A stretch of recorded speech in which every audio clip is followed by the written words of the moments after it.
տարիներին բազմաթիվ պետություններ և փորձագետներ հասկացել են, որ կոռուպցիան բացի առանձին երկրների տնտեսությունների, սոցիալական կյանքի, քաղաքական կյանքի վնասներ հասցնելուց, այն հասել է գլոբալ մասշտաբների և արդեն գլոբալ ազդեցությունների։ Եվ բավականին տարիների ընթացքում աճել ու զարգացել են բազմաթիվ անոնիմ ընկերություններ, և կոռուպացված շատ անձիկ փորձում են իրենց ապօրինի ճանապարհով ձեռքբերված գումարները հագեցնել անոնիմ ընկերությունների միջոցով, հանդեպ իրանք իրենց երկրներից ձեռքբերել ապօրինի գույք, իսկ հաճախ նաև անոնիմ ընկերությունների միջոցով հանցավոր գործարքներ իրականացնում տերորիստները, թափանցիկների պատասխանատուները,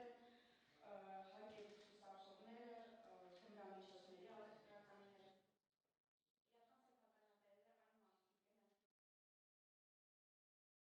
Են այդ ընկերությունների հետևում, նրանք այս կամ այն կերպ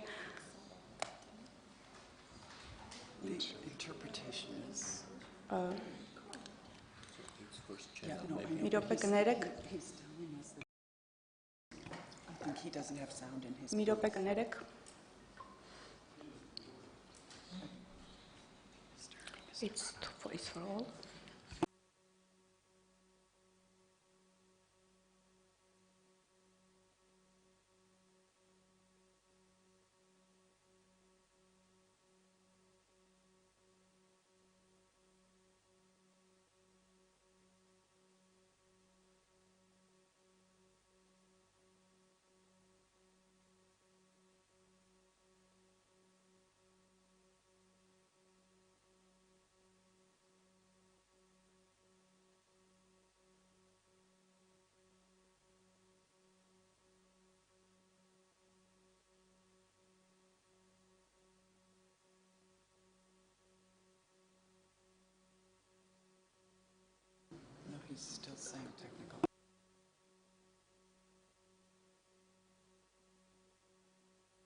Ներողություն տեխնիկական խնդիրների համար։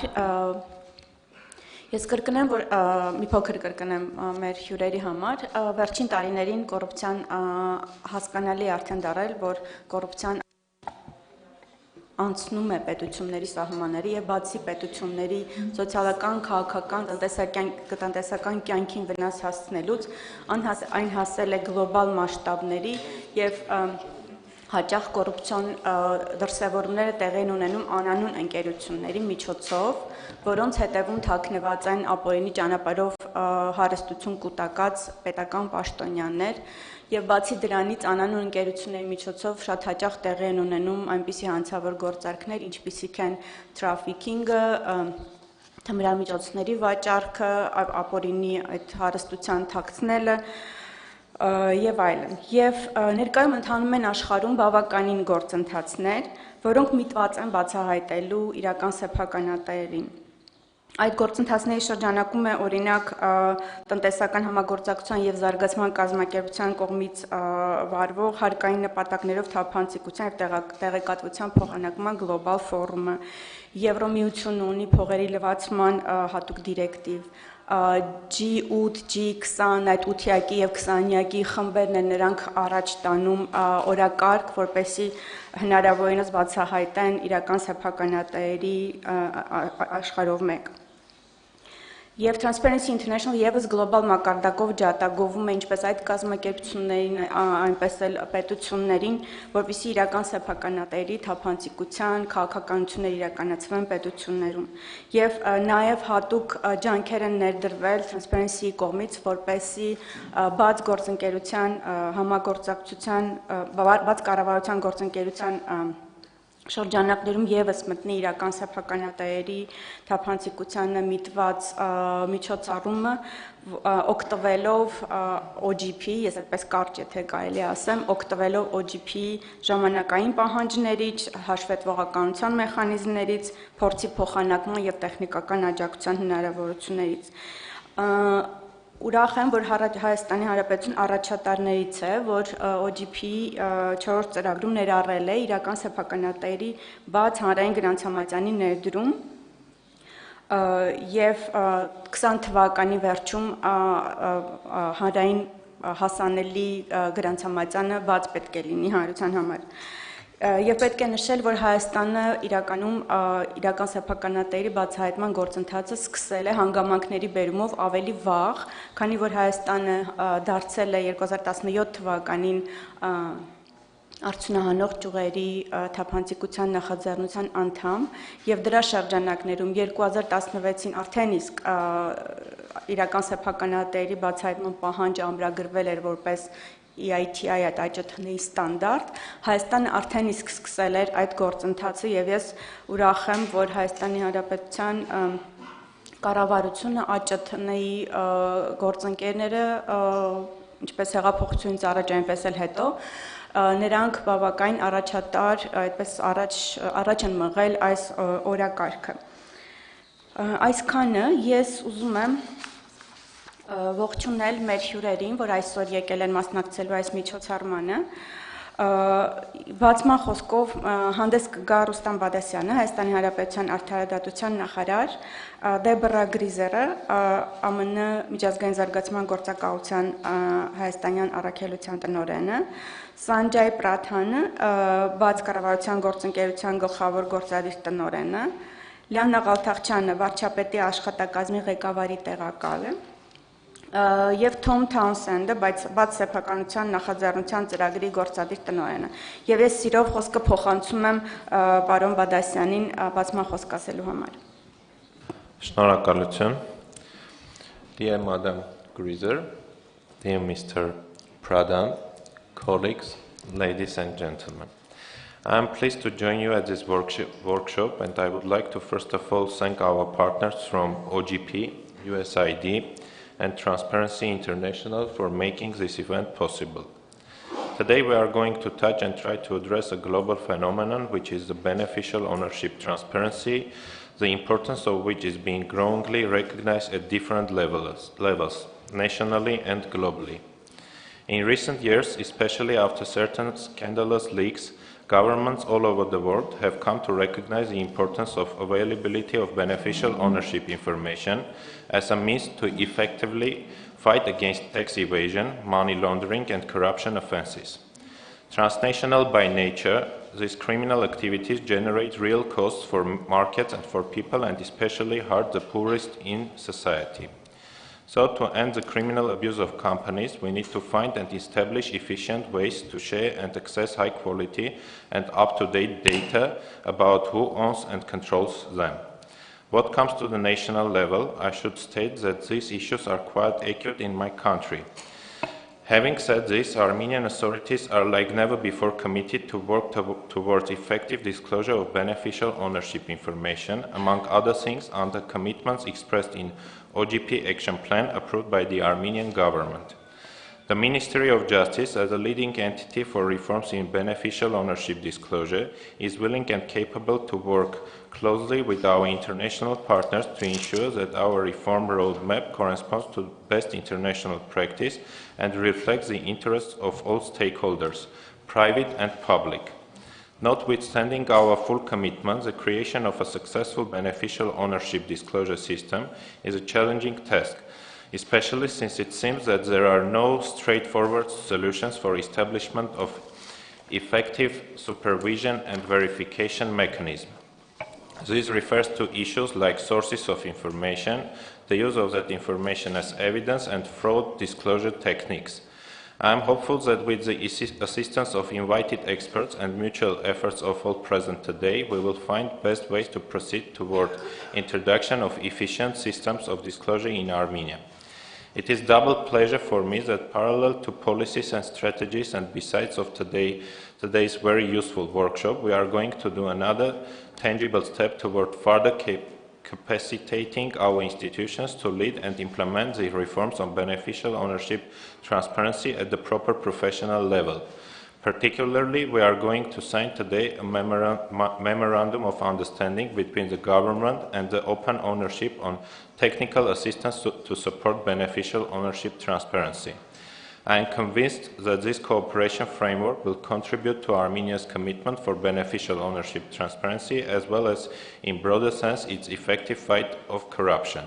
I am once again thankful to our international partners for continued support and efforts to assist with reforms in Armenia, and I wish all fruitful discussions today. Շնորհակալություն։ Շնորհակալություն, պարոն նախարար։ Այժմ ձայնը փոխանցում եմ տիկին Դեբորա Գրիզերին։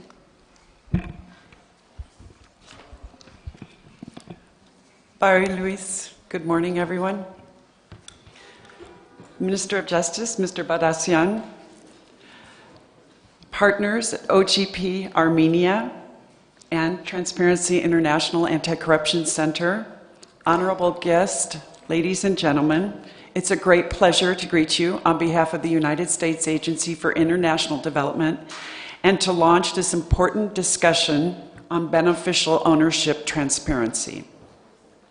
It's also a great honor to host Mr. Pradhan, the CEO of the Open Government Partnership, and also the representatives of the Open Ownership in Armenia today, the Open Ownership Initiative. USAID in Armenia has been supporting the OGP partnership since it launched in 2011. Through partnerships not only with the government, but also with non-governmental actors, our projects are supporting Armenia with its efforts to accomplish targets under its OGP action plans. In this context, I'd like to highlight that USAID's partnership with the government of Armenia was instrumental in preparing the government for its ambitious plan to join the Extractive Industries Transparency Initiative. Through this initiative, Armenia will adhere to standards to ensure transparency of beneficial ownership in the mining sector. And through our partnership with Transparency International Anti-Corruption Center, we will continue to focus on engaging civil society in support of this effort. The plan to launch an open data register of real owners is a clear sign of Armenia's continuous commitment to enabling beneficial ownership transparency, and USAID commends this ambitious goal. We see the government's commitment as an important element in its efforts to fight corruption. Partnering with the government, with civil society, and multi-stakeholder platforms such as OGP and EITI to stem corruption in Armenia is a key U.S. government foreign policy and development objective. Before I conclude, I want to acknowledge how proud I am that through our partner, Transparency International Anti-Corruption Center, USAID is able to provide the platform for the government of Armenia to formally engage with open ownership.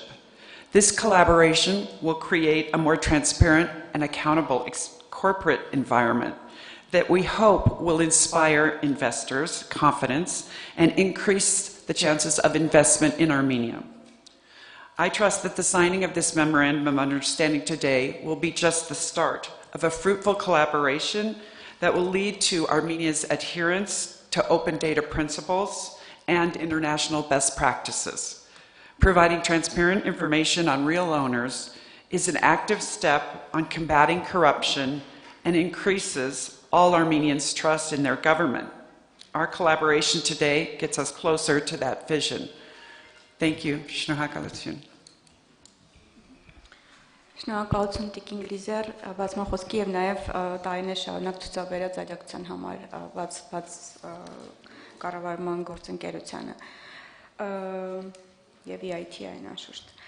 Խոսքը փոխանցում եմ պարոն Սանջայ Պրադհանին,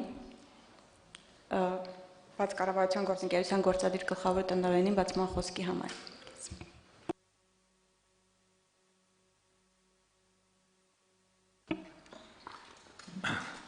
Good morning, everyone. Good morning, Minister. Good morning, all our partners here. Good morning, all the stakeholders here. It's a real pleasure and honor for me to be here. I come to you on behalf of the Open Government Partnership. And for those of you who may not know, OGP in short is today, it has rapidly grown to be a partnership of 79 countries, growing number of local governments, and thousands of civil society organizations, together representing more than 2 billion people And in this partnership,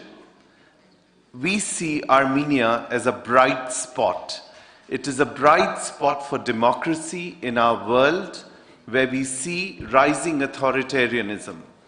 And Armenia's Velvet Revolution is truly a source of global inspiration for all of us. But the question is, what happens after the Velvet Revolution? How do we actually build citizen trust and deliver on the aspirations of citizens who launched in protests? And how do we turn the democratic revolution into also an economic revolution? And for those agendas, for the next stage of Armenia's revolution, beneficial ownership transparency is really important for both aspects of delivering to citizens and delivering to businesses. If you look on the citizen side, what we find is that citizens want trust in government. Today, even though majority of the countries have elections and citizens vote for countries, their trust in government and in institutions is at an all-time low. And beneficial ownership transparency, which reveals who owns the companies, who benefits from contracts, who owns various companies, builds citizen trust that it's not all secret and opaque. And this represents an effort to fight corruption, which is at the heart of the citizen protests which brought the government to power. So from a citizen perspective, this is indeed a very important agenda. Beneficial ownership transparency is a very important agenda for building citizen trust beyond elections. It's also really important for businesses. I know there are concerns whether beneficial ownership transparency can actually deter investment. Our experience globally is the opposite. It is the opposite because when you have company ownership which is transparent, it levels the playing field. It levels the playing field so that small and medium enterprises feel they have a fighting chance, that it is not just the powerful and the elite that are capturing the economic benefits. And from this point of view, beneficial ownership can usher new private investment, which is what the country needs. We also find evidence that 91% of executives today want to do businesses with those businesses where they know who are the owners. They don't want to just do businesses with others. So this again builds trust of businesses. We also see economic evidence, research from economic evidence, from economic research, which shows benefits to society from stemming the flow of illicit finance, terrorist financing, and tax evasion. So these are very important benefits. The other very important dimension why this workshop and this initiative is so important for Armenia is that this is already a global norm that's emerging. You know, it's an EU directive right now for the EU countries. We also know that this is a growing trend. In OGP, there are 20 governments that are doing beneficial ownership transparency, and Armenia is a pioneer. It is part of the beneficial ownership leadership group. So you have an opportunity to join other pioneers like the UK, Slovakia, Norway, and others, to shape the norms so that you have a voice in how this is done. So it's not just some agenda of some countries, it's your agenda. It's your ability to shape this. For all these reasons, I think this workshop, this initiative, is really important for the economic transformation and for Armenia to be seen as a regional and global leader in open government, including in this area. So now, Armenia is already seen as a pioneer. You have the EITI commitment, which begins with the extractives, but is broader than that. Not too many countries are doing this. I really want to congratulate Armenia for this, for its ambition to go beyond. And this is why I say you can be a regional and global leader. So congratulations on the progress you have already made in creating the register and in committing to broaden it. And I want to thank all who have made this happen, the government, open ownership, other partners who have contributed to make this happen. So the challenge then is, how do we go forward? The success ultimately will depend on credible implementation of this. And this is the subject of the workshop that you will discuss. We have in OGP a process called the Independent Reporting Mechanism. And there's an independent reporting, we call it IRM. There's a researcher who has looked and sketched out some suggestions for you all to consider on what needs to be done for the next phase of beneficial ownership transparency. And it says to expand the scope of organizations covered in the register, including media organizations. The recommendation of the IRM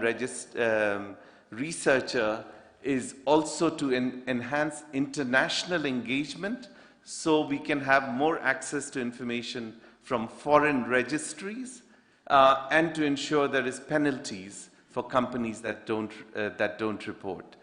Our own experience in OGP suggests that there are 4 important priorities. One is to ensure collection of data on beneficial ownership transparency. Second, to ensure interoperability of data. How to ensure that tax agencies have access to what is being collected and other agencies have access. And that is the third issue, is the verification of data, not just the collection of data, but verification of data. And the last piece is how to ensure that citizens and other groups can actually have access to data to oversee and monitor what happens. Let me close with a final thought. This is seen as a technical workshop, which is really important to resolve the technical issues. My experience with this area is that it is a technical issue, but it's fundamentally also a political issue. When you actually implement beneficial ownership transparency, you're threatening powerful people, and you're threatening powerful vested interests. And therefore, to ensure credible implementation is not just technical, it's political. And for the political, you need a broad-based coalition, a coalition which includes broader private sector, not just the elite private sector that is threatened, but broader small and medium enterprises, business associations. You need parliamentarians, you need civil society, you need media, and you need reformers in government which are gathered around it. So ultimately, it needs a coalition to push through, to result. And as part of that coalition, we are very happy to be here to support you, connect you to other peer countries that are doing this. We really want to see this succeed. We think this will put you as a leader in open government regionally and around the world. Thank you very much. Շնորհակալ եմ պարոն Պրադհան եւ շնորհակալական եւ շնորհավորանքի խոսքերի համար եւ կարծում եմ ձեր ողջավորությունը Հայաստանի ժողովրդավարական փոփոխություններով բավականին պարտավորեցնող է եւ շատ հաճելի է լսել եւ նաեւ մեր համար լրացիչ կարծես այդպես պարտավորություն է առաջացնում իսկապես լինել առաջատարը, շարունակել լինել առաջատարը։ Եվ կարևոր շեշտադրումների համար եւս շնորհակալություն, դուք նշեցիք քաղաքացիների դերակատարումը, քաղաքացիների համար որքանով է կարևոր եւ այստեղ իրական իսկապես առանցքը դա քաղաքացիների վստահությունն է կառավարության նկատմամբ եւ դա է պատճառը երևի որ տարբեր երկրներում հասարակական գազམ་ակերպությունները եւս պետությունների, պետական կառույցների հետ մեկտեղ լծվել են այս գործին։ Այժմ ես ձայնը փոխանցում եմ կառավարության ներկայացուցիչ վարչապետի աշխատակազմի ղեկավարի տեղակալ Լիաննա Վալթախցյանին։ Շնորհակալություն։ Հարգելի գործընկերներ, սիրով ողջունում եմ ձեզ այսօրվա քննարկմանը։ Կառավարությունը ստանձնել է հանձնառություն ձևավորել առավել թափանցիկ եւ պատասխանատու կառավարում, հասանելի դարձնել տեղեկատվությունը կառավարության ցանկացած օղակի գործունեության վերաբերյալ, բարձրացնել պետական կառավարման համակարգի մարմինների գործողությունների հրապարակայնությունը, խթանել հասարակության մասնակցությունը հանրային կյանքի կառավարմանը։ Այս նպատակներն ամրագրվել են տարբեր քաղաքական փաստաթղթերում եւ առաջին հերթին կառավարության ծրագրում, որի իրականացման համար առկա է մեծ քաղաքական կամք։ 18 թվականին հաստատված բաց կառավարման գործընկերություն նախաձեռնության գործողությունների 4-րդ ծրագրով կառավարությունը հանձն է առել իրականացնել հավակնոտ բարեփոխումներ, ներառել օրենսդրական փոփոխություններ քաղաքացիների համար կարևոր ոլորտներում։ Հենց այս հավակնոտ հանձնառություններից մեկն էլ իրական սեփականատերերի բացահայտման գործընթացն է։ Հայաստանը բաց կառավարման գործընկերության շրջանակներում 14 կառավարությունների հետ միասին միացավ բաց սեփականատերեր առաջնորդների թիմին, ձևավորելով գլոբալ իրական սեփականատերերի բացահայտման հարթակ։ 17 թվականի մարտին դառնալով արդյունահանող ճյուղերի թափանցիկության նախաձեռնության EITI անդամ պետություն, Հայաստանը պարտավորություն վերցրեց 20 թվականի հունվարից հրապարակել մետաղական հանքարդյունաբերության ոլորտի ընկերությունների իրական սեփականատերերի հանրային ռեգիստրը։ 18 թվականի ապրիլին ազգային ժողովի կողմից ընդունվեց իրական սեփականատերերի բացահայտման գործընթացը եւ շրջանակը սահմանող օրենքների փաթեթները, որով փաստորեն հիմք դրվեց օրենսդրական հիմքերը դրվեցին իրական սեփականատերերի բացահայտման։ Ամփոփելով խոսքս ուզում եմ ասել, որ սկսելով մետաղական հանքերի իրական սեփականատերերի բացահայտումից մենք փուլ առ փուլ ընդլայնելու ենք տարբեր ոլորտներում գործունեություն ծավալող պետական ռեգիստրում գրանցում ունեցող իրավաբանական անձանց սեփականատերերի բացահայտման եւ նրանց վերաբերյալ տեղեկությունների ընդհանուր եւ հասանելի հարթակի ներդրման գործընթացը, դրանով ապահովելով իրական սեփականատերերի վերաբերյալ տվյալների հրապարակայնությունը։ Շնորհակալություն։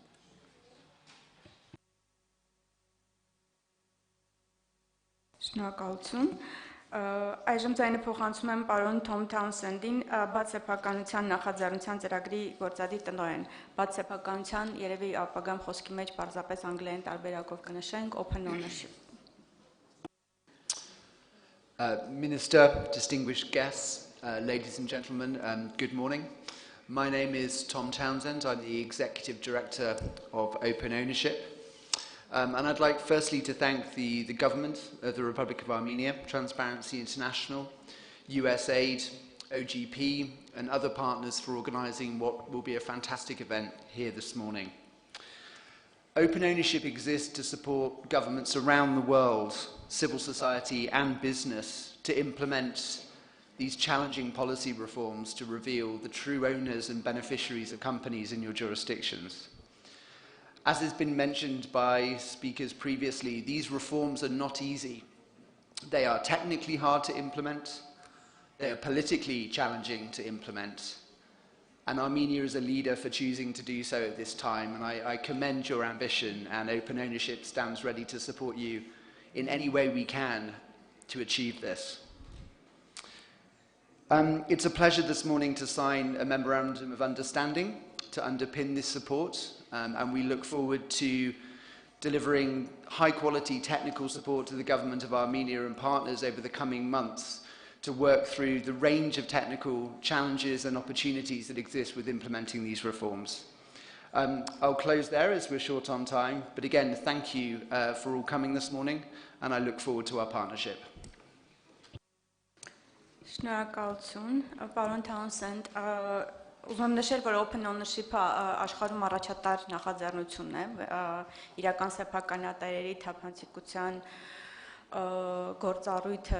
առաջ տանելու համար եւ շնորհակալություն ենք հայտնում եւ open ownership-ի եւ OGP-ի մեր գործընկերներին, որոնք երկար ճանապարհ են կտրել եւ եկել են այստեղ այս սեմինար, այս աշխատաժողովը վարելու, դրան մասնակցելու համար։ Այժմ մենք ունենք փոքրիկ արարողություն, ինչպես պարոն Թաունսենդը նշեց, պետք է ստորագրվի համագործակցության պայմանագիր, փոխըմբռնման հուշագիր, ավելի ճիշտ, Արդարադատության նախարարության եւ բաց սեփականության նախաձեռնության ծրագրի միջև, եւ ես ուզում եմ հրավիրել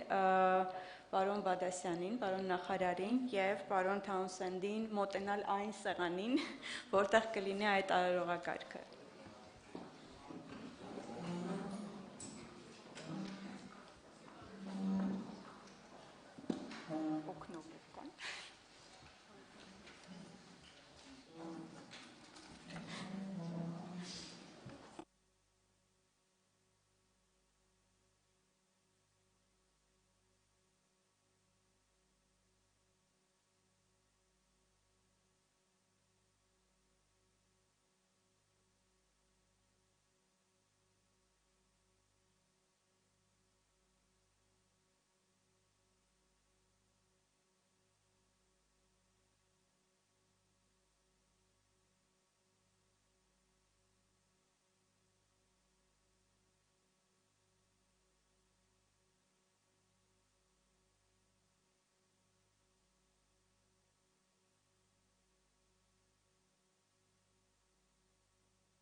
Շնորհակալ եմ եւ շնորհավորում եմ մեր կառավարությանը, Արդարադատության նախարարությանը այս համաձայնագիրը հուշագիրը ստորագրելու համար ես վստահ եմ, որ Open Ownership-ի կողմից տրամադրվող աջակցությունը բավականին էական կլինի եւ հուսով ենք հաջող համագործակցություն կլինի։ Այժմ մենք անցնում ենք մեր միջոցառման տեխնիկական մասին, բովանդակային մասին եւ ես սիրով ձայնը ուզում եմ տալ Լիլիա Աֆրիկյանին, որը հանդիսանում է Հայաստանում Հայաստանյան OGP քարտուղարության ղեկավարը եւ նա կներկայացնի Հայաստանում գրանցված առաջընթացը OGP իրականացման մեջ։ Շնորհակալություն, հարգելի հյուրեր, ուրախ ենք ողջունել ձեզ այս քննարկմանը, սա շատ կարևոր քննարկում է, ինչպես պարոն Պրադանը ասաց, ավելին է քան քննարկում, կարևոր գործընթաց է, ինչպես գիտենք, շատ կարևոր է քաղաքացիների մասնակցությունը որոշումների կայացման հարցում եւ այդ որոշումները որպեսզի արդյունավետ իրականացվեն եւ ընթանան, պետք է սկսեն մշակվել ներքևից, այլ ոչ վերևից ներքև։ Հենց այս սկզբունքն է կիրառում բաց կառավարման գործընկերություն նախաձեռնությունը, որը իրենից ենթադրում է թափանցիկության, հաշվետվողականության, մասնակցայնության եւ նորարարության ներդրումը կառավարման ոլորտում։ Պատահական չէ, որ ԲԿԳ 4-րդ գործողությունների ծրագրում մենք ունենք իրական սեփականատերերի ներդրման ռեգիստր, պահանջը եկել է հանրությունից։ Գիտեք, որ ԲԿԳ շրջանակներում գործողությունների ծրագիրը մշակվում է քաղաքացիների, փորձագետների, քաղաքասարակության անդամների եւ կառավարության այլ անդամների համատեղ ջանքերով։ Եվ մենք մշակման եւ առաջարկությունների հավաքագրման փուլում ունենք մոտ 4 առաջարկություն, որոնք վերաբերում էին իրական սեփականատերերի ռեգիստրի ներդրմանը։ Իհարկե դրանց մի մասը ոլորտային էր, վերաբերում էր ԶԼՄ-ներին, գնումներին, բայց մենք հասկացանք, որ իհարկե խոսել եւ ստանձնել այսքան հավակնոտ հանձնառությունները լավ է հնչում, բայց դրանց իրականացումը լուրջ պատասխանատվություն է կառավարության համար։ Եվ մենք հուսով ենք, որ այս հարթակը բաց կառավարման գործընկերության հարթակը կծառայեցնի իր ողջ պոտենցիալը իրականացնելու ռեգիստրի ներդրումը եւ կրճատելու կոռուպցիան Հայաստանում։ Շնորհակալություն։ Շնորհակալ եմ։ Այժմ ձայնը փոխանցում եմ Տիկին Անի Վարդերեսյանին, Արդարադատության նախարարության խորհրդական, հակակոռուպցիոն ռազմավարության եւ իրական սեփականատերերի Հայաստանի ճանապարհային քարտեզի մշակման ուղղությամբ կատարված առաջընթացը ներկայացնելու համար։ Շնորհակալություն։ Նախ փորձեմ ներկայացնեմ արդարադատության նախարարության դերը այս աշխատանքներում եւ այդ դերը պայմանավորված է հիմնական երկու գործոններով։ Առաջինը իրական սեփականատերերի բացահայտում իրենից ներկայացնում է կարևոր գործընթաց հակակոռուպցիոն ռազմավարության շրջանակներում նախարարության։ Մյուս կողմից նաև հարկ է նշել, որ այս պահին իրավաբանական անձանց գրանցում իրականացնող գործակալությունը գործում է նույնպես նախարարության համակարգման ներքո, այնպես որ այս երկու ուղղություններով նախարարությունը աշխատանքներ է իրականացնում, որպեսզի ներդնի բարեփոխի այս ոլորտը մեր գործընկերների հետ համատեղ։ Փորձեմ ներկայացնել ինչ ունենք այսօր եւ դեպի ինչ ենք աշխատում։ Այսօր իրավաբանական անձանց գրանցման գործակալությունում իրականացվում է բոլոր տեսակի ընկերությունների գրանցումն է իրականացվում, թե առևտրային եւ թե ոչ առևտրային, եւ գրանցվում են անձանց վերաբերյալ տվյալներ, որոնք նաև հնարավորություն կա ստուգելու ռեգիստրի կողմից, այսինքն անձանց վերաբերյալ տվյալները, որոնք տնօրեններն են, բաժնետերերն են, այսօր որոշակի ստուգման process-ով անցնում են, համապատասխանաբար ոստիկանության բազայի հետ ստուգվում են եւ իրականացվում է այդ անձանց գրանցում։ Իրական սեփականատերերի գրանցում, ցավոք գրառում գրանցամատանում այսօր դեռևս չի իրականացվում։ Իրական շահառուների վերաբերյալ հայտարարություն ընկերությունները ներկայացնում են գրանցվելիս, բայց համապատասխան տվյալները պահվում են ոչ էլեկտրոնային տարբերակով, այսինքն ավելի շուտ սկանավորված տարբերակով, եւ այս առումով բավականին աշխատանք ունենք կատարելու, որպեսզի այս տվյալները դառնան էլեկտրոնային, հասանելի, որպեսզի հնարավորություն լինի որոնում կատարել այս տվյալներում։ Իրական սեփականատերերի բացահայտման հետ զուգահեռ նաև այս պահին նախարարությունը աշխատանքներ է իրականացվում, որպեսզի իրավաբանական անձանց գրանցման ռեգիստրում պահվեն նաև բաժնետիրական ընկերությունների իրավաբանական սեփականատերերի տվյալները, որոնք այս պահին պահվում են դեպոզիտարիայում։ Օրենքի նախագիծը արդեն քննարկման փուլերով արդեն իդրաֆտ հարթակում տեղադրվել է, անցել է հանրային քննարկումներ, այս պահին ամփոփվում է եւ հույս ունենք, որ ապագայում այս առաջընթացը նույնպես կունենանք, ինչը կապահովի առնվազն իրավաբանական սեփականատերերի միասնական բազայի առկայություն, որի հիման վրա արդեն կկառուցենք իրական սեփականատերերի բազայի հասանելիությունը։ Այս պահին ռեգիստրը այնպեսին ինչպեսին կա այսօր ունի որոշակի հասանելի հանրությանը համընդհանուր հասանելի որոշակի բաժին, ինչը բավականին մինիմալ, բայց որոշակի տվյալներ պարունակում այսօր, այդ թվում ընկերությունների անունները, ընկերությունների գրանցման ամսաթիվը, գրանցման համարը, ՀՎՀ, հիմնադիրների վերաբերյալ տեղեկատվություն եւ արդյոք ընկերությունը լուծարման process-ում է թե ոչ։ Բնականաբար շա բավականին մինիմալ ինֆորմացիա է, որը նպատակ կա ընդլայնելու, այսինքն այն մասը, որը ռեգիստրը ունի այսօր հանրային, պետք է ընդլայնվի եւ ավելի լայն ինֆորմացիա տա ցանկացած մարդու, որ կուզենա որոշակի տեղեկատվություն ստանալ կոնկրետ իրավաբանական անձի մասին։ Այս պահին, քանի որ տեխնիկապես հարթակը հնարավորություն չունի շատ մեծ հասանելիություն տալու անձանց, փորձում ենք հնարավորինս ամենայն շահագրգիռ խմբերին հասանելիություն ապահովել, ինչպես գիտեք, քննարկվում էր նաև ԶԼՄ-ներին որոշակի հասանելիություն տալու հնարավորությունը, որը այս պահին էլի օրենսդրական process-ներով անցնում է եւ հուսով ենք, որ շուտով այդ խումբը կունենա հասանելիություն, իսկ հարթակից ու տեխնիկական վերափոխումից հետո, երբ որ հնարավոր կլինի տեխնիկապես ունենալ այնպիսի հարթակ, որը հնարավոր կլինի ավելի բացել, ավելի լայն տվյալներ տեղադրել այնտեղ, հնարավորինս բացել եւ ապահովել բոլորի հասանելիությունը այդ հարթակին։ Ինչպես նշվեց, իրական սեփականատերերի նախաձեռնությունը իրական սեփականատերերի բացահայտման հետ կապված գործողությունները, միջոցառումները ներառված են նաև հակակոռուպցիոն ռազմավարության մեջ եւ մոտակա տարիներին նախարարությունը պլանավորում է լուրջ աշխատանքներ տանել այդ ուղղությամբ, այդ թվում այս տարվա ընթացքում կառավարության ծրագրի համապատասխան պլանավորվում է շահագրգիռ անձանց հետ միասին կազմել ճանապարհային քարտեզ իրական սեփականատերի բացահայտման, որով եւ առաջնորդվելով կփորձենք մոտակա տարիների ընթացքում ապահովել համակարգի ստեղծումը եւ հասանելիությունը տվյալների հասարակությանը։ Շնորհակալություն։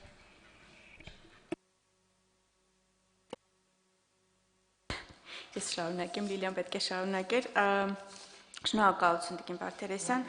Այժմ ես ձայնը փոխանցում եմ իրական սեփականատերերի թափանցիկության վերաբերյալ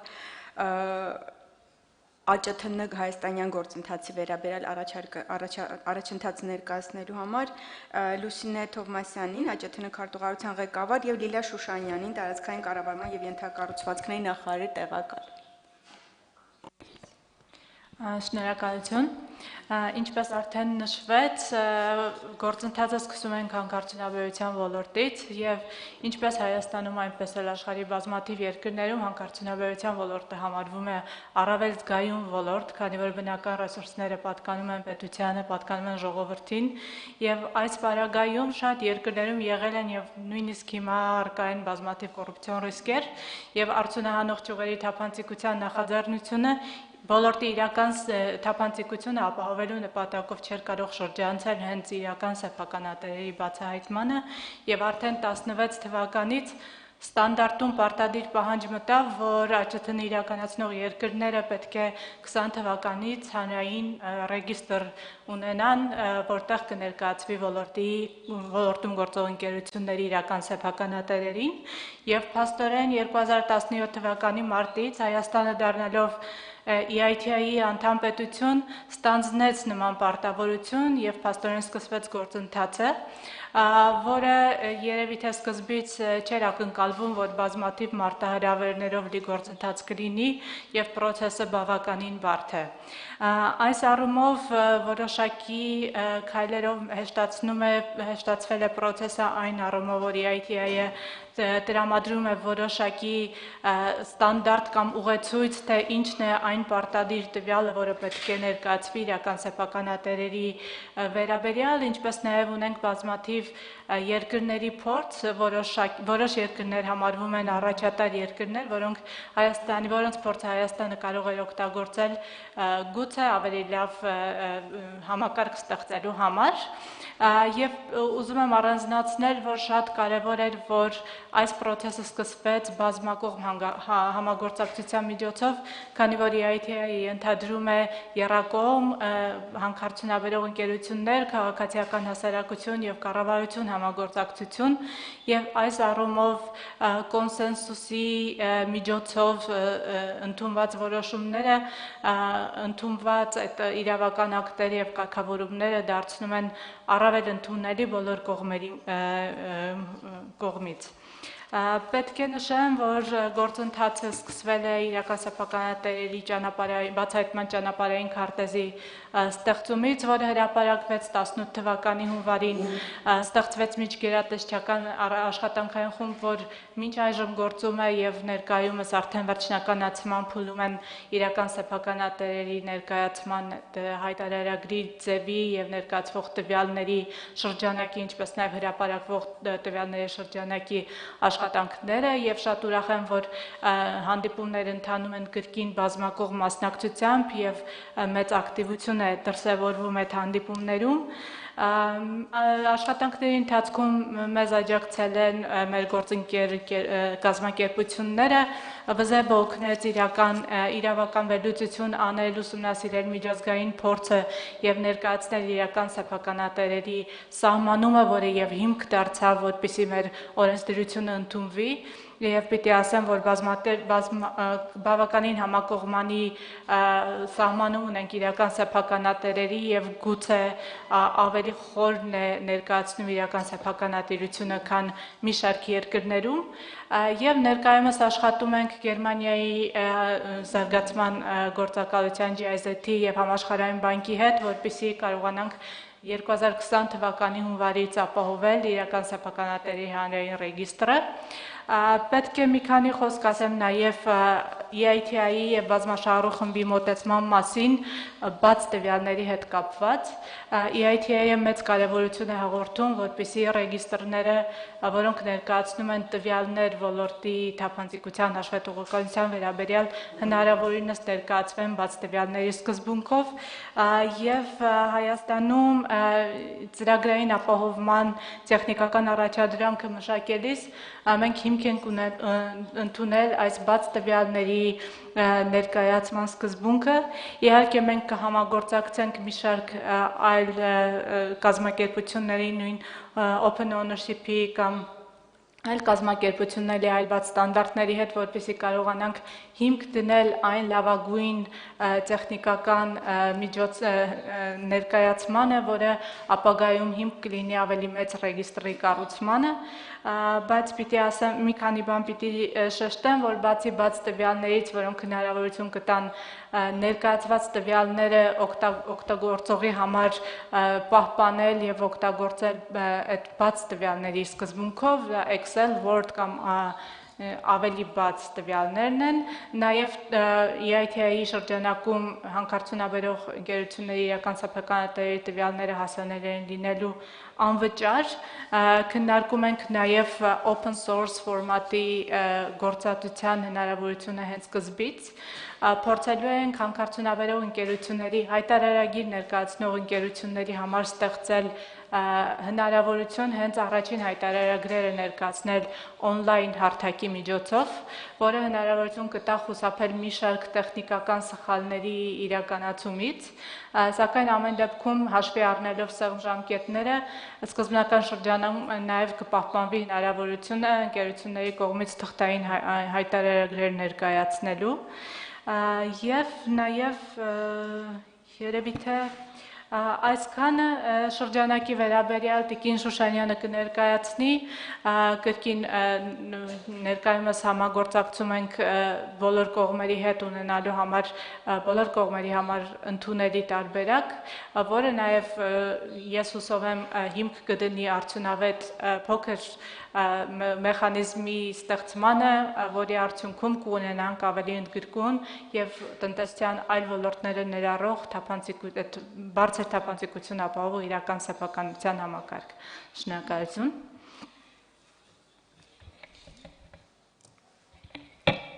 Հարգելի գործընկերներ, ուրախ եմ ձեզ այստեղ բոլորիդ ողջունելու այս կարևոր թեմայի շուրջ այսպիսի ներառական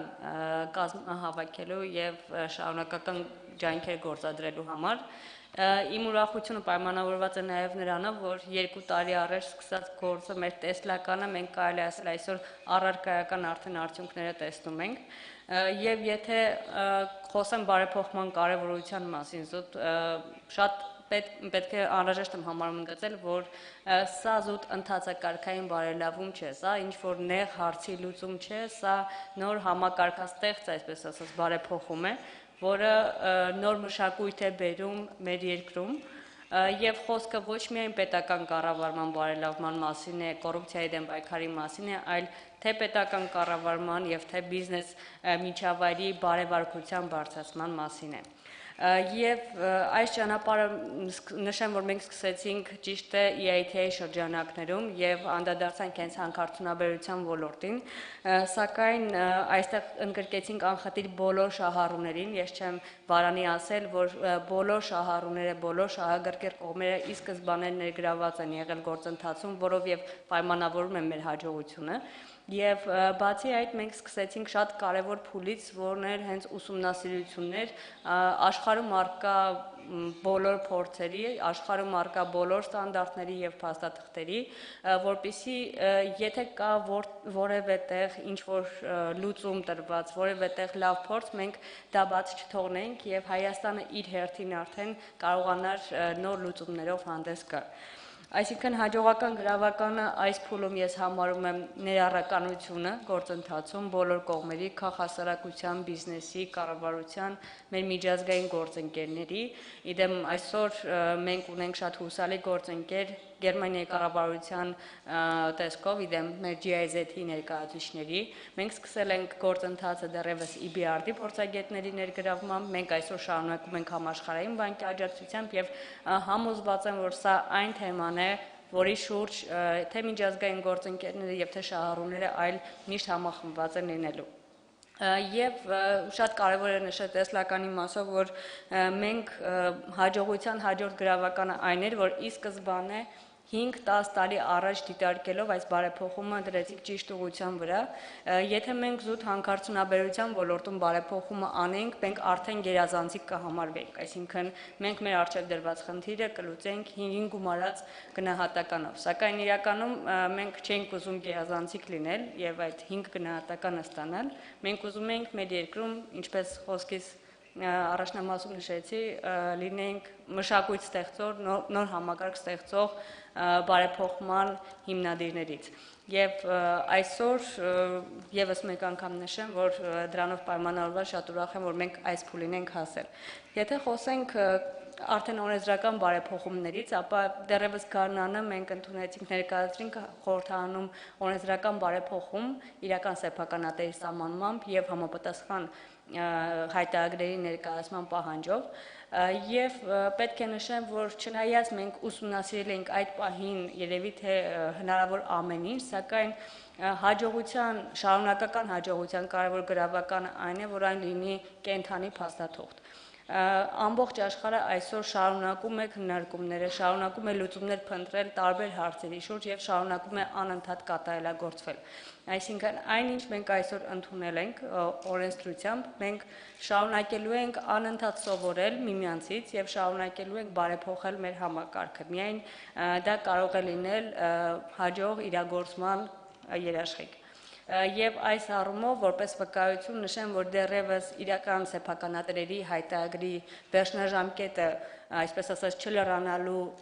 շրջանում մենք արդեն իսկ որոշակի հանրային քննարկումների եւ պահանջի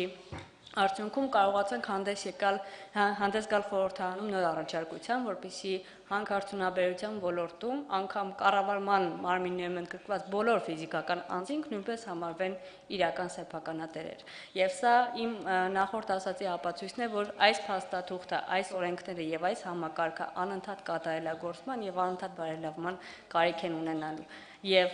հաջորդը, ինչպես մեր հյուրերը նշեցին, քաղաքական կամքը իհարկե առաջնահերթ է լինելու եւ այս երկուսի համադրումը անընդհատ աշխատանքը եւ քաղաքական կամքի դրսեւորումը նպաստելու են շարունակական բարելավմանը եւ համակարգի ներդրմանը։ Ես կցանկանայի նաև շարունակական այդ իրագործման հետ կապված մեկ կարևոր փաստել նշել կամ ուղերձ նշել, որ հաջողության համար մեզ անհրաժեշտ է, որպեսզի ինտեգրումը նաև իրականացվի։ Ինտեգրում ասելով ի նկատի ունենք թե մեր ներպետական համակարգերի ինտեգրում, այսինքն հարկային համակարգերի հետ, բարձրաստիճան պաշտոնյաների հայտարարների հետ եւ այլ համակարգերի հետ, որպեսզի դա որպես մեկ օրգանիզմ աշխատի, եւ թե միջազգային ինտեգրման մասին է ինչպիսին է open ownership-ը եւ նմանատիպ այլ նախաձեռնություններ, որովհետեւ համակարգը աշխատում է, երբ բոլոր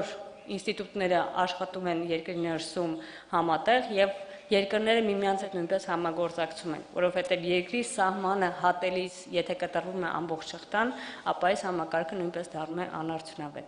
Ես ուրախ եմ, որ Հայաստանը այսօր հանդես է գալիս որպես առաջամարտիկ եւ կարծում եմ, որ մենք բոլորս միմյանցից սովորելու շատ բան կունենանք եւ Հայաստանը իր խոսքը կունենա նաեւ գլոբալ ստանդարտ մշակելու գործընթացում։ Շնորհակալություն։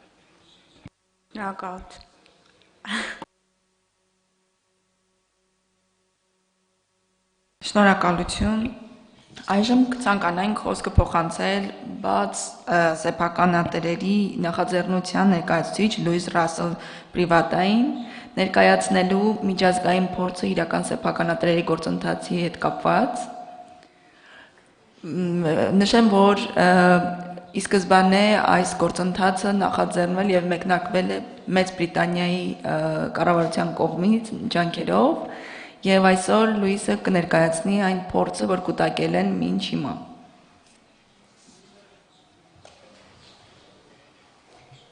Thank you very much.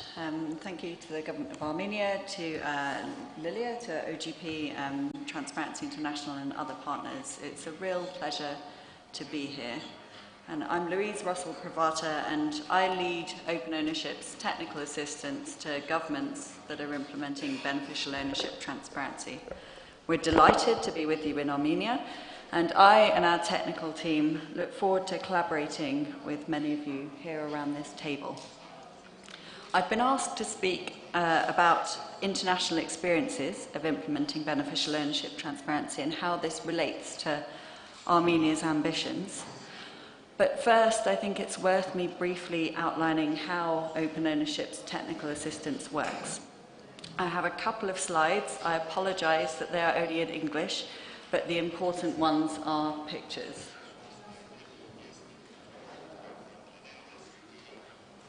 So,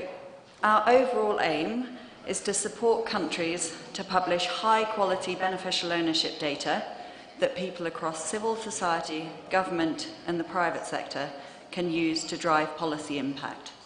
So for us, as is the case for Armenia, beneficial ownership transparency is definitely about quality data driving impact, not just the act of publishing some data. And we provide holistic support throughout the journey of implementing beneficial ownership transparency. And we break this down into the following steps. So initially, countries may consider implementing beneficial ownership transparency prior to making commitments in international fora, as Armenia has done, both through its OGP National Action Plan and in its readiness to join the Beneficial Ownership Leadership Group. And then we categorise the actual work of implementation as follows. There's putting in place the necessary legal framework. There's developing technical systems and business processes to collect, store and publish beneficial ownership data. And then there's measures to strengthen data quality, including taking steps to verify the information that's submitted. And all of these steps apply equally to countries implementing extractive-specific beneficial ownership disclosure and those establishing central registers. And Armenia's case is a particular opportunity to do the first of these really well in order to easily roll out to a central open register. And over the coming weeks, Open Ownership will work with many of you to undertake a scoping review of Armenia's current activity and future plans to implement beneficial ownership transparency. From this, we will draw out a set of recommendations that will help us and the Ministry of Justice determine what technical assistance Open Ownership can provide. But we're mindful of the rapid progress that you're making and the timescales that you're working to. So throughout the scoping process, we'll also provide assistance on priority matters. So in terms of international practice on beneficial ownership transparency, I'll talk briefly about 3 of the key issues we're often asked about. First up, the scope and granularity of the disclosure requirements. At one end of the scale here, we have, this is very small, I'm afraid to say, this is a graph of some beneficial ownership data for a company on the Danish Beneficial Ownership Register. Denmark collects and publishes information just about the ultimate beneficial owners, and it doesn't collect and publish information about whether that ownership is held directly or whether it's held indirectly through a chain of intermediary companies. And this data is still useful to people, but its utility is limited because you cannot use the data to understand how ownership and control are operating. And it's harder to identify links between different companies and beneficial owners. And we know that doing so is important to identifying issues from money laundering through to collusion between bidders for mining licenses or public contracts. The second, probably also very small diagram I have for you is this is some information about a beneficial ownership network for a company that's on the UK register. And here the UK publishes more information. Where ownership is held indirectly, under certain circumstances, structured data is collected about the first company in the ownership chain. And this is important because it makes it easier to identify links between companies and understand more about how ownership and control are operating. And when several of the companies in the chain are UK-based, what we've done here on the Open Ownership Register is taken the UK's structured data and put it together to show as a graph. There's recognition, though, from civil society and some governments that publishing the full ownership chain is the most beneficial for fulfilling policy aims like tackling corruption and promoting fair access to markets. For example, Ukrainian legislation will require companies to submit their full ownership chain. However, to my knowledge, there's not yet information that specifies in what format they should do so. And it's here that the technical issues of data structure really come into play. The Beneficial Ownership Data Standard, which is a standard template format for publishing beneficial ownership information, this can represent any complex ownership chain as structured data. And then that can be presented just like these graphs that I just showed. However, there are some practical business process questions about how best to collect this data from companies and how best to do so in a way that means the data is likely to be accurate, or at least it's likely that mistakes or deliberate errors stand a reasonable chance of being uncovered. And from our initial review of Armenia's draft sub-legislation, it's clear that Armenia is setting ambitions high with regard to this scope, both on collecting information about the ownership chain and including affiliated individuals to beneficial owners. And this ambition is commendable and is clearly in keeping with Armenia's leadership role on beneficial ownership transparency. And we're delighted to be able to work with you to find some solutions to these business process questions. We're also likely to suggest that this process is staged so that Armenia is able to establish a solid basic process and then build out to include more complex aspects. And that very much echoes the iterative nature of improving that Liana was mentioning earlier. And in our experience, it's this approach that's likely to result in higher quality data, retain buy-in from the relevant stakeholders, and ultimately deliver policy impact.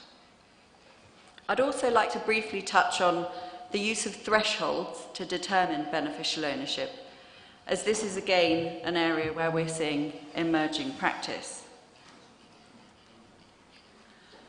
So the UK, which was one of the first public beneficial ownership regimes, opted for a greater than 25% threshold.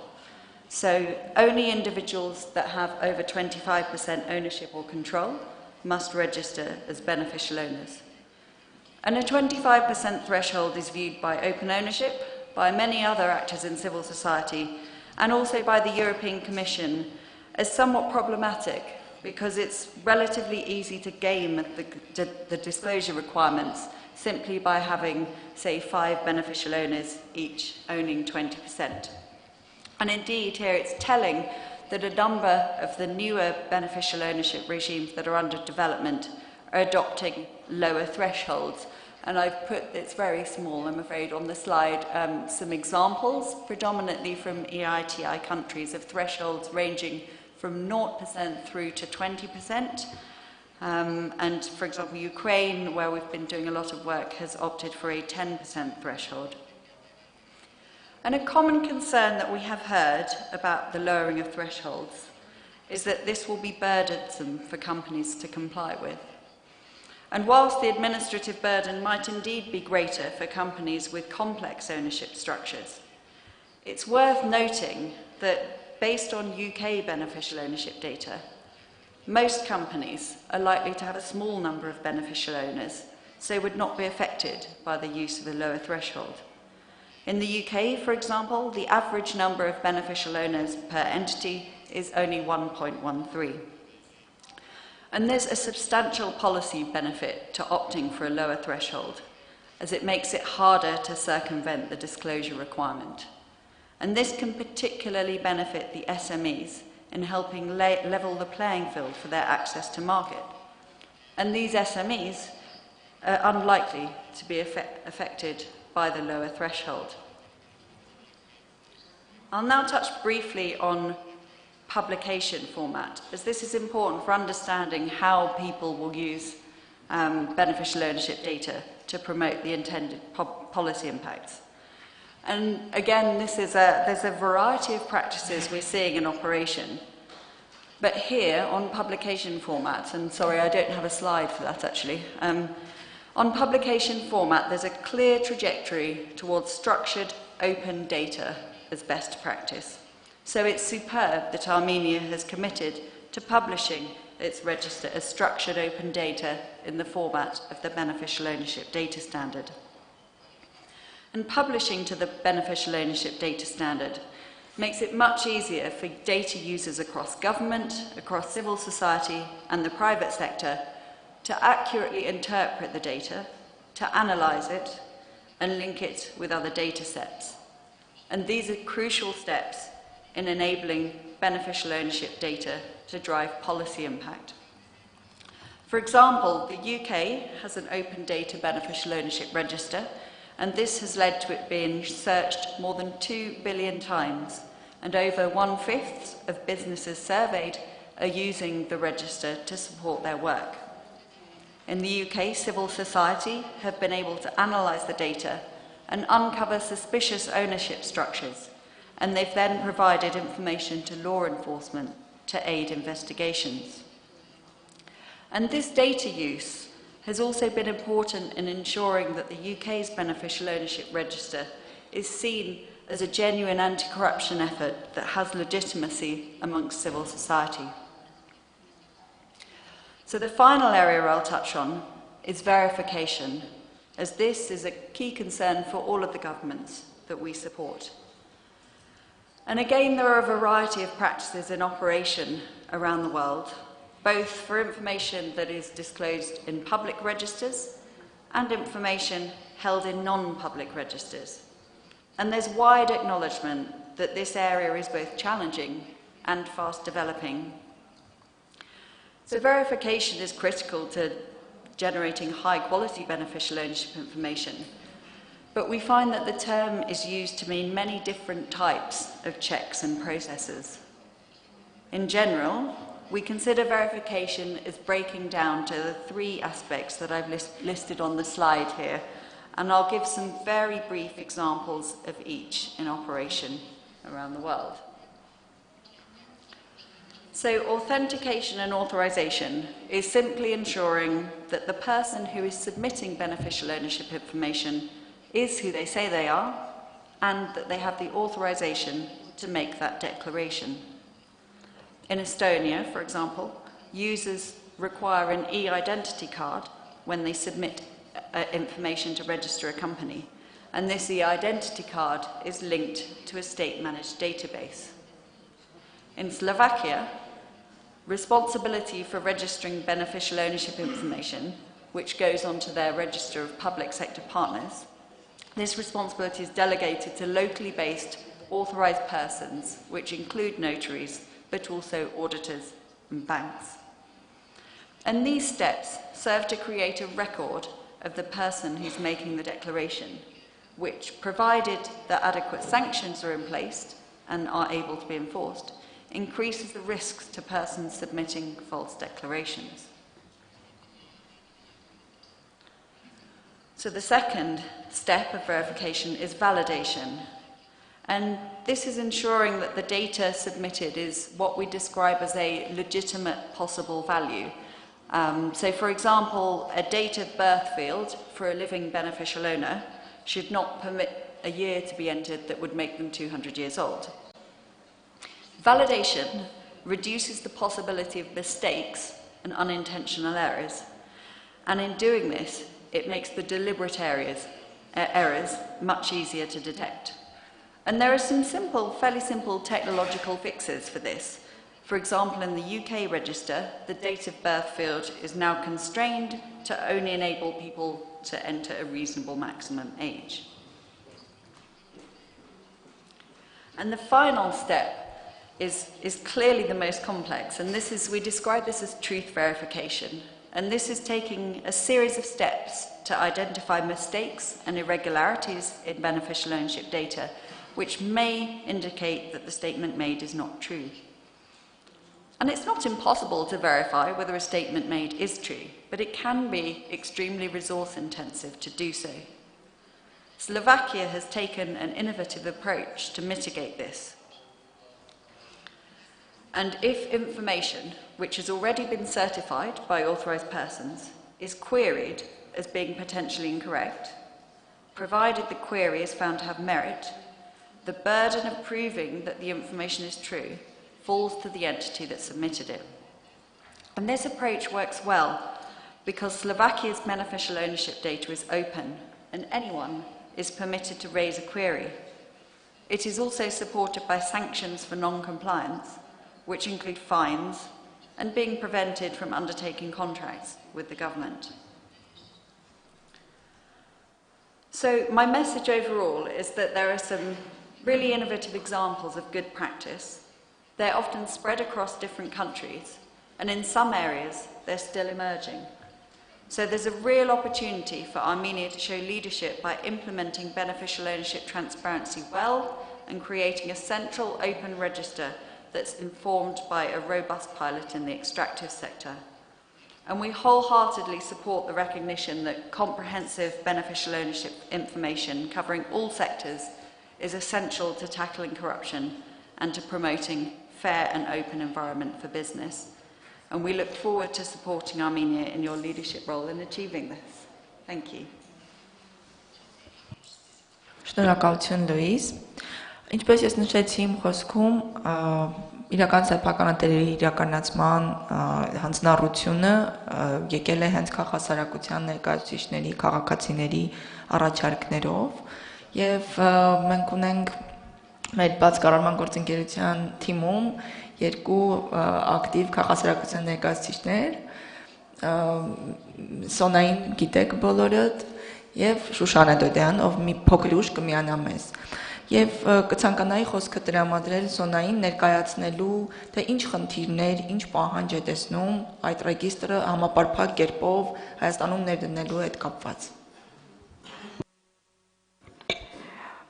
Շնորհակալություն, նախ նորից անդրադառնալով այն հարցերին, որոնք արդեն քննարկվեցին, կրկին ուզում եմ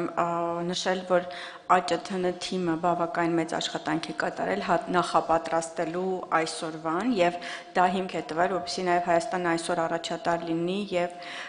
նաեւ իրեն թույլ տա միանալ առաջնորդների իրական սեփականատերերի առաջնորդների խմբին եւ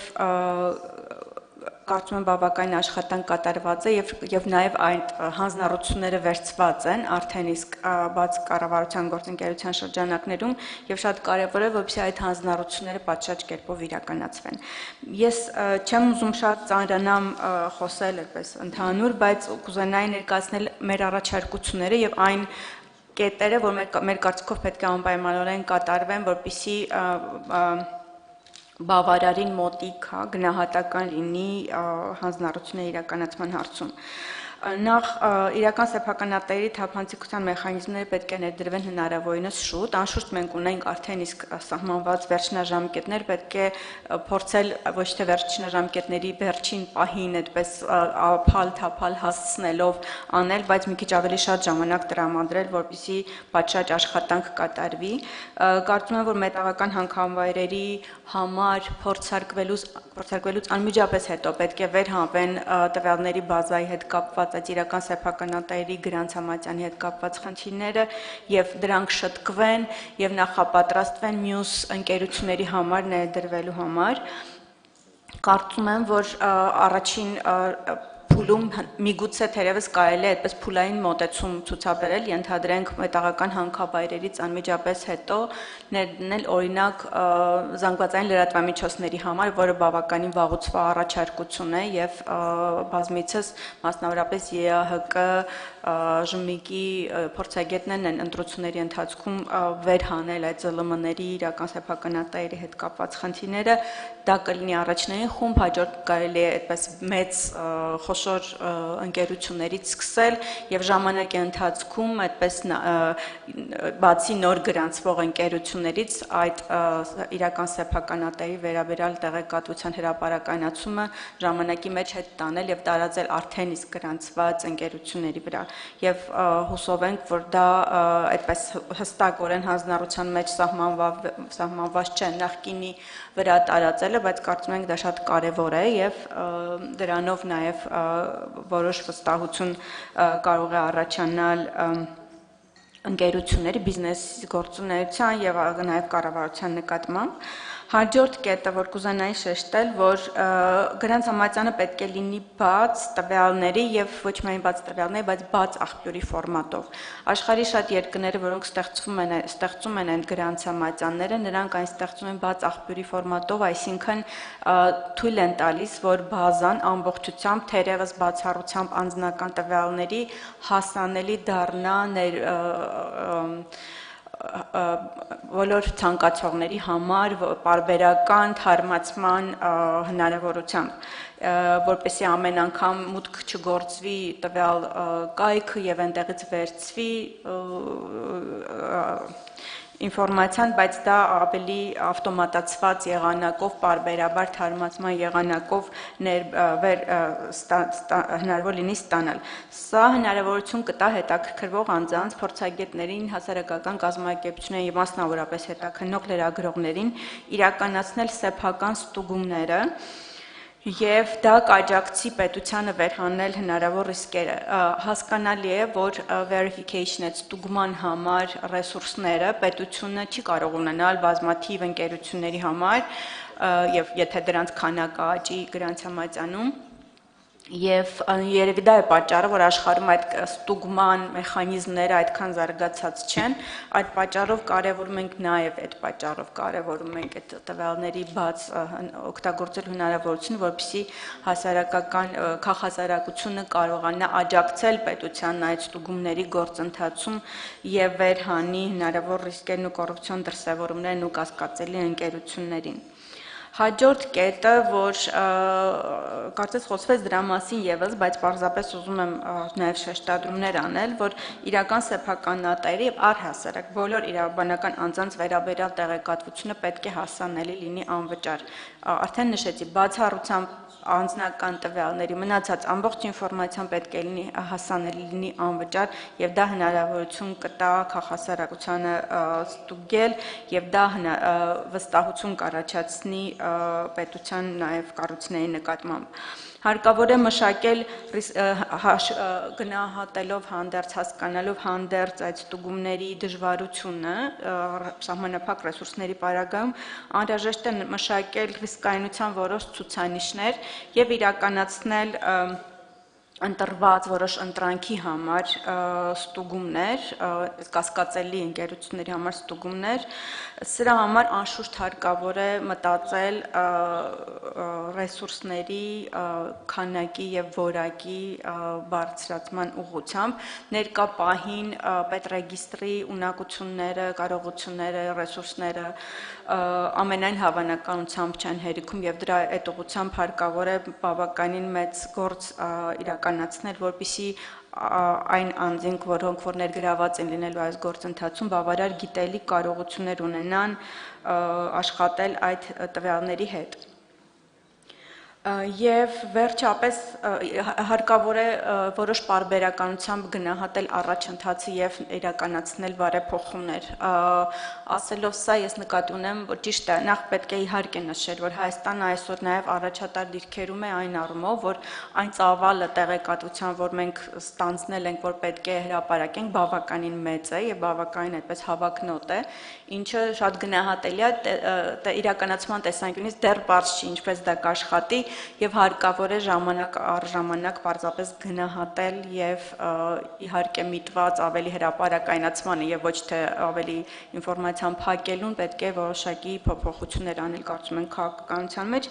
եւ մի բան էլ որ կարեւոր եմ համարում, որը այդքան նույնիսկ հայաստանյան խնդիր չի, բայց նաեւ գլոբալ խնդիր է, շատ կարեւոր է մտածել արտասահմանյան բորսաներում ցուցակված ընկերությունների իրական ֆիզիկական սեփականատերերի բացահայտման ուղղությամբ։ Այն հանգամանքը, որ բորսաներում նրան գրանցվում է եւ այնտեղ որոշակի ինֆորմացիա արդեն իսկ տրամադրվում է, դա բավարար չէ հասարակությանը, որպեսզի վստահություն ձևավորի առանձին ընկերությունների նկատմամբ եւ այդ առանձին ընկերություններին երբեմն կառավարությունների կողմից տրվող արտոնությունների շրջանակում կառավարությունների նկատմամբ։ Այդ պատճառով կարծում եմ դա նաեւ գլոբալ բաց սեփականության նախաձեռնության Transparency International-ի եւ մյուս բոլոր հասարակական կառույցների, որոնք որ աշխատում են այդ իրական սեփականատերերի թափանցիկության լոբինգի ուղղությամբ, դա պետք է դառնա օրակարգային հարց։ Այսքանը։ Շնորհակալություն։ Սոնա, Շուշանը մի փոքր ուշանում է, բայց մեկ հավելում իրականում այս իրական սեփականատերերի բացահայտման գործընթացը միայն ԲԿԳ շրջանակներում նշված այդ 6 թե 7 երկրների խնդիրը չէ, ինչպես համաշխարհային բանկի հետազոտությունը ցույց տվեց, 80-ականներից մինչև 2010 թվականները կոռուպցիոն այդ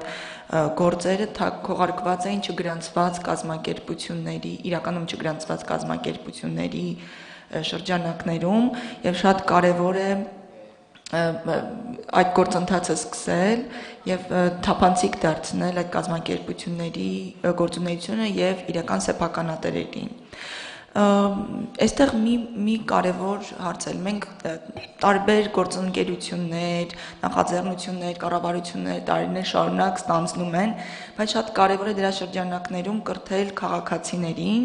որպեսզի կարողանան օգտվել այդ նախաձեռնություններից։ Շատ դեպքերում մենք կառավարությունը փորձում է ավելի թափանցիկ լինել, ավելի հաշվետու լինել, բայց երբ մոնիտորինգ ենք իրականացնում, հասկանում ենք, որ օգտվող քաղաքացիների թիվը շատ քիչ է, այստեղ շատ կարևոր է նաև այդ ուսուցման process-ը ապահովել։ Ճիշտ է, հիմա մենք շատ հավակնոտ գործընթաց ենք սկսել եւ շատ ուրախ ենք, որ բաց սեփականատերեր թիմը այստեղ է, մեր արտադատության նախարարությունը որպես ռեգիստր վարող կարող է օգտվել առիթից եւ ավելի շատ համագործակցության եւ տեղեկատվության եզրեր գտնել ստանալ, շատ կարեւոր է սա, բայց միևնույն է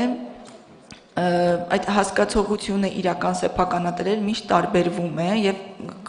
կցանկանայի խոսքս լավ, նախքան խոսքս ուղղել է Շուշանը կարծես թե արդեն եկավ։ Լավ, ամեն դեպքում ինչ Շուշանը կանցնի գործին, մեկ հարց Լուիզին։ Արդյոք երկրների հետ աշխատելով թարգմանություն չկա։ Լավ, կներեք։ Այդ դեպքում խնդրենք Շուշանին, ներողություն ենք խնդրում, մի փոքր օրակարգից շեղվել ենք, եթե կարելի է, Սոնան ներկայացրեց իրենց տեսակետը, ինչով են կարևորում այս գործընթացի համապարփակ իրականացումը Հայաստանում, եւ ես նշեցի, որ Շուշանը նույնպես այս ԲԿԿ գործողությունների ծրագրում, երբ հավաքագրում էինք առաջարկությունները, շատ մեծ ջանքեր եւ ներդրում ունեցավ, որպեսզի այդ գործընթացը ընդգրկվի ԲԿԿ գործողությունների ծրագրում եւ կխնդրենք Շուշանին ներկայացնել ինչու է կարեւորում եւ ինչպես է տեսնում դրա հեռահար քայլերը։ Շնորհակալություն, փաստորեն ճիշտ ժամանակին եկա։ Ես իրականում կուզեի խոսել իրական սեփականատերերի խնդրի մեդիային առնչվող հատվածի մասին, մի թեմա, որ կարծում եմ շատ անհանգստացնող է, ինչպես կառավարության համար, հասարակության համար, բայց մասնավորապես նաև մեդիաների համար եւ ընթերցողների համար, որոնք շատ կուզեին իմանալ, թե իրականում ովքեր են տարբեր ԶԼՄ-ների իրական սեփականատերերը, բայց տարբեր խոսակցություններ են լսում, բամբասանքներ, այսինքն խոսակցությունները օդում են, բայց որևէ փաստացի տվյալ ապացույց, որ այս կամ այլ լրատվամիջոցը ում է պատկանում, որ քաղաքական ուժին է պատկանում, որ օլիգարխին է պատկանում, իրականում հասարակությունը զրկված է ճշգրիտ տվյալներ ստանալու հնարավորությունից եւ որով եւ խախտվում է նրա տեղեկատվություն ստանալու սահմանադրական իրավունքը։ Իրականում երբ արդեն խոսել եք, որ բաց կառավարման գործընկերության շրջանակում շատ կարևոր հանձնառություն է ստանձնել Հայաստանի կառավարությունը, հանձնառություն, որը վերաբերում է բիզնեսի բոլոր ճյուղերին եւ այդ թվում նաեւ մեդիային որպես բիզնես։ Այնուամենայնիվ գործընթացը իրականացնելու ժամանակ ես կարծում եմ որոշ մարտահրավերներ կան, որոնց մասին հենց կուզեի ես խոսել եւ լավ կլիներ նաեւ որոշակի քննարկում ծավալվեր դրանց շուրջ եւ հատկապես թե ինչ լուծումներ ենք մենք առաջարկում այդ մարտահրավերները հաղթահարելու ուղղությամբ։ Առաջին լուրջ մարտահրավերը կամ հարցականը, որ մինչ օրս մեդիա համայնքը դեռ չի գտել, թե իրականում որն է ԶԼՄ-ն, այսինքն որ կազմակերպությունների վրա է տարածվելու։ Այսօր այնքան տարածական է մեկնաբանվում իրականում ԶԼՄ հասկացությունը, յուրաքանչյուր ոք կարող է եւ այդպես էլ անում է, կայք է բացում, իրեն հռչակում որպես լրատվամիջոց, նույնիսկ չեն էլ իրենց նեղություն պատճառում դնել կայքի պատասխանատուի անուն, ազգանուն տվյալներ եւ այդպես անանուն էլ շարունակում են ամենօրյա բավականին ակտիվ ռեժիմով տեղեկատվություն փոխանցել հանրությանը։ Բայց երբ փորձում ես հասկանալ, թե ի վերջո ով է իրականացնում այս գործունեությունը, որևէ տեղեկատվություն այդ անձի կամ կազմակերպության կամ լրատվամիջոցի մասին ավաղ հասանելի չէ։ Այսինքն առաջին քայլը որպես այդպեսին պիտի լինի լրատվամիջոցի հստակ, սեղմ եւ ամբողջական սահմանում տալը, որը արդեն մեծ հնարավորություն կտա հասկանալ, թե ինչ շրջանակի հետ մենք գործ ունենք։ Հաջորդ խնդիրը դա տվյալների իսկությունը եւ ճշգրտությունն է, այն տվյալների, որոնք մեդիաները պետք է հայտարարագրեն եւ որը նաեւ հասանելի կդառնա հանրային բաց ռեգիստրում։ Ինչպես վստահանալ, որ հայտարարագրված տվյալները ճշգրիտ են եւ ամբողջականում։ Ընդ որում խնդիրը կրկին բիզնեսի մյուս բոլոր ճյուղերին նույնպես պետք է անհանգստացնի, որովհետեւ կեղծ տվյալներ տրամադրելը կամ ոչ ամբողջական տվյալներ տրամադրելը մի մարտահրավեր է, որը բիզնեսի բոլոր մյուս ճյուղերին նույնպես վերաբերելի է։ Ես կարծում եմ, սակայն, որ լավագույն ստուգման մեխանիզմը պետք է լինի հանրային վերահսկողությունը, քաղաքացիական հասարակություն եւ մասնավորապես հետաքննող լրագրողների աջակցությունը անելիքը մեծ է լինելու այս գործում, որոնք մշտադիտարկման միջոցով կբացահայտեն կեղծ տվյալները կամ ոչ կիսատ բռատ ներկայացված տվյալները եւ այդ մասին հրապարակումներ կանեն։ Մյուս ամենալուրջ մարտահրավերներից մեկը, կասեի, դա այն վախն է, բնազդային անհանգստությունն է, որ եթե մեդիաները սկսեն հրապարակել իրենց իրական սեփականատերերի անունները, ապա նրանց մեծ մասը կարող են հրաժարվել շարունակել ֆինանսական աջակցություն տրամադրելուց, որովհետև չէին ցանկանա, որ իրենց անունները շրջանառվեր, ավելին մշտապես հասանելի դառնար հանրային բաց ռեգիստրում։ Բայց իրականում սա կարծում եմ, որ ավելի հատուկ կլինի գործընթացի միայն սկզբնական ժամանակահատվածում, ավելի ուշ ժամանակահատվածում ես կարծում եմ վստահելի ԶԼՄ-ները հնարավորություն կունենան առավել կայուն եւ վստահելի ներդրողներ ձեռք բերել, որոնք իրենց ֆինանսավորումը կիրականացնեն անկախ իրենց անունները կհրապարակվեն պետռեգիստրում, հանրային ռեգիստրում, թե ոչ։ Մյուս հարցը պատասխանատվության հարցն է։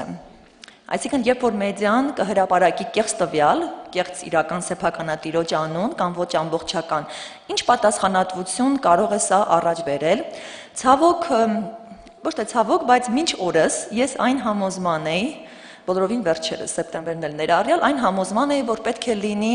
շատ կոշտ հակադարձում պետության կողմից, ընդհանուր քրեական պատասխանատվություն, որ եթե կեղծում են տվյալների հայտարարումը, ապա պետությունը շատ կոշտ միջամտություն պետք է իրականացնի։ Հիմա սակայն մի քիչ իմ կարծիքը փոխել եմ, չգիտեմ մյուսները ոլորտում ներգրավված անձիկ ինչ կարծիք ունեն, բայց ելի եկել եմ այն համոզման, որ պիտի փորձենք փափուկ կարգավորումների միջոցով այնուամենայնիվ հարցին լուծում տալ, գոնե սկզբնական հատվածում եւ խիստ պատժիչ մեխանիզմները դեռևս գործի չդրվեն։ Եվ իրականում գործընթացը հենց այսօր էլ հնարավոր է սկսել, օրինակ, կամավորության սկզբունքով, այսինքն ԶԼՄ-ները չպետք է սպասեն, երբ պիտի բոլոր օրենքները ընդունվեն եւ նոր նրանք սկսեն գործընթացը, կարող են հենց այսօր էլ այն մեդիաները, որոնք անհանգստացած են ընդհանրապես այս գաղտնիության, մթնոլորտով, այս կեղծ տեղեկատվության եւ դիզինֆորմացիայի տարածման վտանգներով, նրանք կարող են հենց այսօր էլ իրականացնել իրենց իրական սեփականատերի բացահայտման գործընթացը, իսկ մյուս կողմից կարելի է նաև գործընթացը շատ սեղմ եւ արագ ժամկետներում լուծել հեռուստաընկերությունների եւ ռադիոընկերությունների պայմաններում, պարագայում, որովհետեւ այստեղ արդեն իսկ ունեն կարգավորող մարմին, հեռուստառադիո հանձնաժողովը, որը կարող է իրականացնել նաև որոշակի վերահսկողական գործառույթ ոլորտում։ Եվ բայց կրկնում եմ, մյուս ԶԼՄ-ների առումով, մասնավորապես ցանցային լրատվամիջոցների առումով, խնդիրը շատ ավելի բարդ եւ ինձ համար մի քանի շերտերից բաղկացած է, որոնք պետք է շատ հանգամանալից քննության առնել։ Եվ վերջին հարցը դա վերահսկողությունն է, եւ կարծում եմ ամենացավոտ հարցն է մեդիայի համար, քանի որ պետական վերահսկողության ցանկացած փորձ ի վերջո կարող է պարունակել միջամտության վտանգ, խոսքի արտահայտվելու ազատության ոչ արդարացված, ոչ ողջամիտ միջամտության վտանգ, եւ կարծում եմ այստեղ եւս վերահսկողության մեծ դեր կարող են ստանձնել քաղաքացիական հասարակությունը եւ մասնավորապես կրկնում եմ հետաքննող լրագրողները, քանի որ եթե մյուս կողմից էլ բացակայի պատշաճ անհրաժեշտ վերահսկողությունը, ապա մենք դա ընդհանրապես գործընթացը կարող է վերածվել ձևականության եւ ի վերջո նաեւ ձախողման։ Բայց այնուամենայնիվ համոզված եմ, որ բաց կառավարման գործընկերության ազգային ծրագրի ժամկետներում, որը հաջորդ տարվա նոյեմբերը, մենք գոնե մեդիաների մասով կունենանք գործընթացի ակտիվացում եւ կունենանք նաեւ լրատվամիջոցներ, որոնք արդեն իսկ սկսած կլինեն իրենց հայտարարագրման գործընթացը եւ այսպիսով նաեւ լուրջ հեղինակություն կնպաստեն նաեւ իրենց ընդհանուր հեղինակության բարձրացմանը։ Եթե ընթերցել եք այսօրվա սոցիալական ցանցերը, մի անհանգստացնող բան եղավ, Բայց ես կարծում եմ, որ սրա հետ նույնպես շահ կապվում այս հարցի, օրինակ քաղաքական գործիչներից մեկը հայտարարեց Facebook-ով, որ ես այսօր իրականացնում եմ այսքան կարևոր միջոցառումը, բայց այս լրատվամիջոցները չպետք է ներկայանան, որովհետև իրենց ֆինանսավորում են այսինչ քաղաքական ուժերը եւ այլն եւ այլն։ Այսինքն արդեն մենք կոնկրետ բացահայտ կողմնապահության կամ խտրականության հետ գործ ունենք, բայց որը եւ պայմանավորված է հենց այն հանգամանքով, որ հաճախ նույն իրենք քաղաքական գործիչները, նաեւ քաղաքացիները, հասարակությունը զրկված են իրապես ճշգրտված եւ հիմնավորված տվյալներից, թե ի վերջո ով է կանգնած այս կամ այլ լրատվամիջոցի ետևում, ի վերջո ով է վճարում եւ ով է տալիս պատվեր։ Եվ ցավոք որոշ առումով, թեև շատ անհանգստացնող եմ համարում այս քաղաքական գործչի այս քայլը եւ կարծում եմ քննադատության արժանի, բայց մյուս կողմից ես իրեն ամբողջությամբ նաեւ հասկանում եմ, թե ինչով է պայմանավորված եղել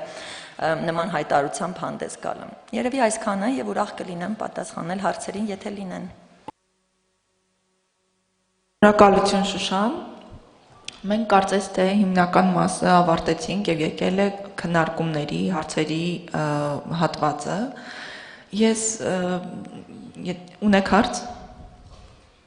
Նա։ Իմ անունը Արթուր Գրիգորյան, էկոլոգիական իրավունք հասարակական կազմակերպությունն եմ ներկայացնում ու նաև եղել եմ բազմաժանրու խմբի առաջին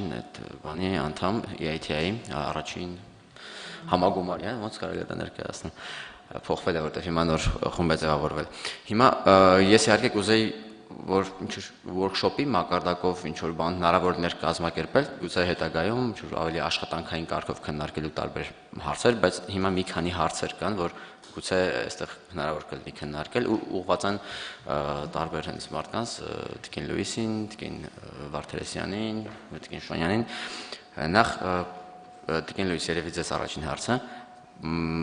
Այստեղ ես ընթերցեցի քննարկման թեմաները, նախապես արդեն տրամադրված, եւ այնտեղ մի հարց ինձ հետաքրքրեց։ Տեսեք, Հայաստանում մենք ունենք խնդիր, երբ նույն մետաղական հանքավայրերի կոնտեքստում եմ ասելու, երբ օրինակ մինչև տվյալների հրապարակման այդ ժամկետները հասնելը, ընկերությունները հնարավոր է, այսինքն իրական սեփականատերերը հնարավոր է փոխվեն։ Եվ այստեղ կար մի կետ, որտեղ նշված էր օրինակ ընկերություններում ունեցած մասնաբաժինների date of acquisition of shares, այսինքն ժամանակահատվածը այդ բաժնետոմսերի կամ դրան հավասարեցված ակտիվների ստացման։ Որևէ կերպ հնարավոր է սրան իրավական կարգավորում տալ, առավել մանրակրկիտ լուծում, որպեսզի պարտավորված լինեն ընկերությունները ներկայացնել, եթե դա հնարավոր է, հասկանում եմ տեխնիկական ինչ ծանր բան է։ Հնարավոր է արդյոք որ ընկերություններին պարտավորեցին ներկայացնել նաև իրական սեփականատերերի այն ցանկը, որոնք եղել են մինչև 20 թվականի հունվար, մինչև հրապարակման ժամանակահատվածը, այդպիսի փորձ, տեխնիկական, իրավական, քաղաքական լուծման հնարավորություն։ Սա հարցերից մեկն է միայն, եթե կարելի է հետո էլի կամ կարող եմ հետո մարդկանց տված հարցերից հետո։ Thanks very much. Interesting set of questions. So, in terms of timeliness of updates, you're absolutely right. That's incredibly important, and it's what we would generally advise is to write into the sub-legislation a requirement for entities to disclose updates to their beneficial ownership information within a particular time frame. And that maybe 30 days is probably the most common that I've seen. I've seen some 14 days and a 60 days too. And then in addition to that, the date of acquisition of the shares, for example, or the date somebody became a beneficial owner, you're right, that's really important too. That can be collected when the declaration is made. And the other date that is important is the date that the declaration was submitted. And all of these different dates can be captured in the beneficial ownership data standard, so then it's easy for people to interpret when that information or when that statement about beneficial ownership was made. The harder part of your question is it possible to enforce it? And I mean, there's a whole sort of host of a set of realistic sanctions and an authority having the mandate to investigate, uncover suspicions, and then actually to enforce those sanctions. So that's sort of quite a big area. But specific to your point on retrospective information, I'm not aware of any circumstances where, when a new beneficial ownership regime has come into play, then retrospective or historical information has been requested. However, maintaining historical records and making sure that those are public once the beneficial ownership system is live is also really important. And that's when the collecting of these dates and the publishing of structured data becomes really important, so then the public can easily see who was beneficial owner for what time periods, because as I'm sure many of us know, then often in these more complex, say, money laundering or corruption cases, then these things can take some years to surface, and often it's the connections from sort of 3, 4, 5 years ago that might actually be most relevant. So I think this is thinking longer term about how to build up historical data once the regime is online.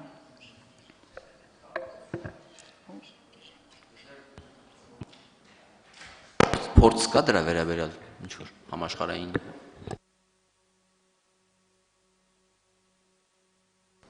Yes, so the UK data is available. So from when the UK regime came online back in sort of 2016 or so, then it's possible to access that data and see the beneficial ownership changes over time. Շնորհակալություն Լուիզ, խնդրեմ։ Հակոբ Պանոսյան, Արփա ինստիտուտեն, նախ գնահատեմ այս ծերնարգը եւ գշնորհավորեմ գազագերբիչները։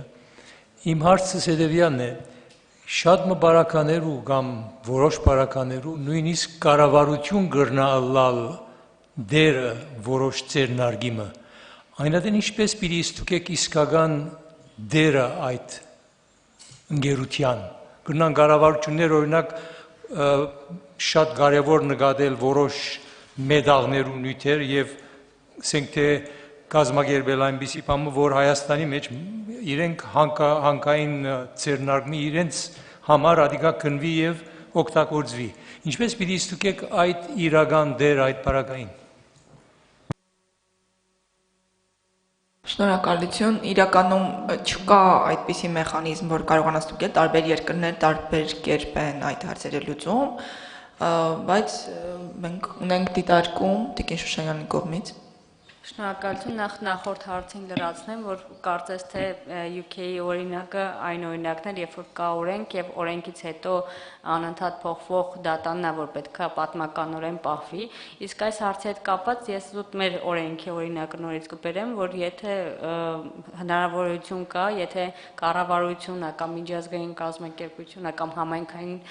համայնքն է համարվում տվյալ կազմակերպության տերը, ապա այս դեպքում նշվում է տվյալ կառավարության համայնքի կամ միջազգային կազմակերպության անվանումը, այսինքն մենք դեռևս նույնականացնում ենք այդ պետությանը, կառավարությանը, դրանից հետո արդեն կախված է իհարկե կառուցվածքից, թե հաջորդ քայլով ինչ հնարավոր ինֆորմացիա կարելի է ուզել։ Միգուցե Լուիզը կհավելի միջազգային փորձից հաշվի առնելով, որ դուք աշխատում եք տարբեր երկրների հետ։ Yes, of course, thank you. So regarding ownership by governments and state-owned enterprises, this is incredibly important, and I think it's fair to say that best practice is still being developed. We would certainly recommend that the collection forms allow for specific naming of both the state, who is an ultimate beneficial owner, but also further information like the relevant government department and perhaps the senior official that holds responsibility for decision making with regard to that entity. And Open Ownership are working with EITI to develop some data collection forms for EITI MSGs to use to collect the beneficial ownership data. And through that, we're looking at particular fields that are best to collect for that. So I'm happy to feed that into the work that we do with Armenia.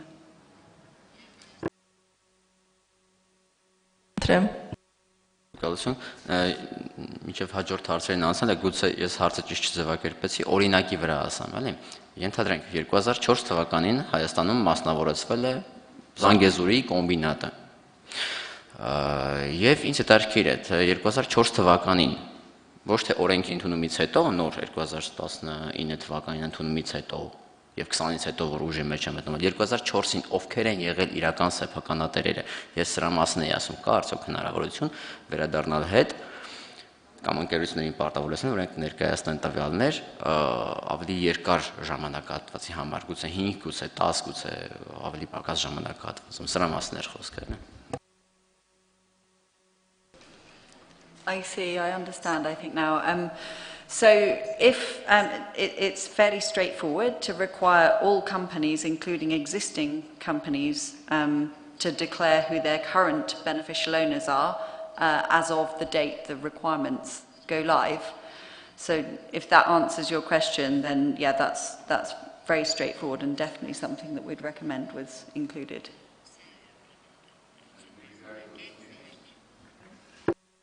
You are to experience, international experience about it? Yes, so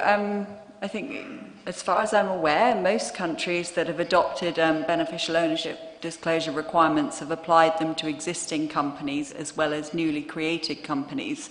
And there may be some differences in the business process that's associated with that, because new companies may submit their beneficial ownership at the time of registration, whereas for existing companies there may be a separate requirement to do so. But in general, yes, internationally it's applied to both. Եվս երկու հարց, մեկը վերաբերում է ներեցեք Լավ, խնդրեմ հարթակը տրամադրենք մեր մյուս գործընկերներին, հետո եթե ժամանակ մնա դուք էլ խնդրեմ Պարոն Խուդավերդյան խոսք ունեիք Խուդավերդյան Արմեն Էթիկայի հանձնաժողովը Իմ հարցը վերաբերում է հետևյալն արդյոք իրական սեփականատերերի բացահայտումը միայն ունի հաշվետվականության նպատակ թե ինքը վերջերս դուք նշեցիք ձեր խոսքում որ ունի կոռուպցիայի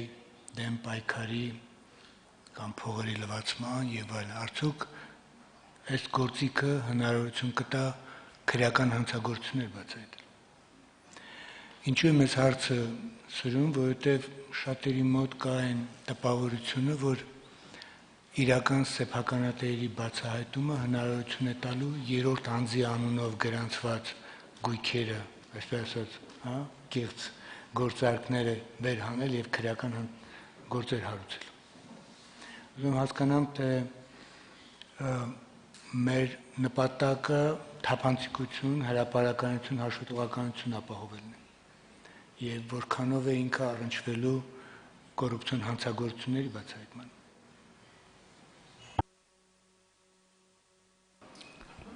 Luis, could you? Yes, absolutely. I think something that I find actually very enjoyable and fulfilling working on beneficial ownership transparency is that it's precisely a mechanism that applies both to tackling corruption, straight up tackling of fraud, other money laundering, as well as these wider building trust in business and building trust with civil society. So I think it applies to all. And what we see internationally is that the drivers are generally all present to some degree in all contexts, which I'm working in through open ownership, but their different importance is given to different drivers in different contexts.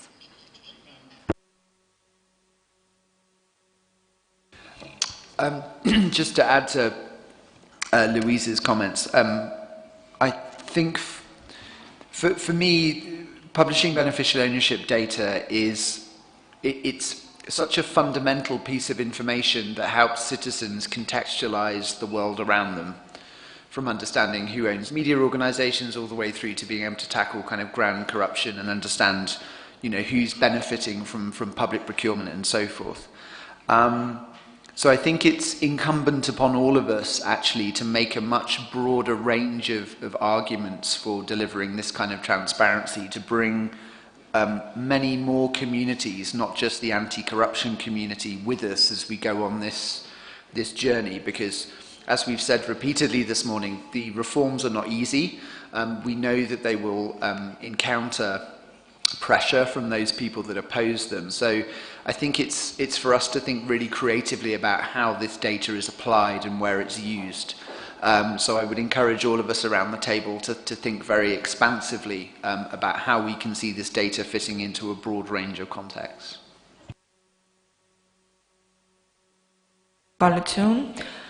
Կան այլ ցանկացողներ հարցեր ուղղելու, խնդրեմ։ Շնորհակալություն, Աշոտ Միրզոյան, Սպառան Հայջեքսման կենտրոն։ Ես ուզում եմ դες ացետիմ եմ, Լուիս։ Օրինակ դուք Անգլիան եք ներկայացնում,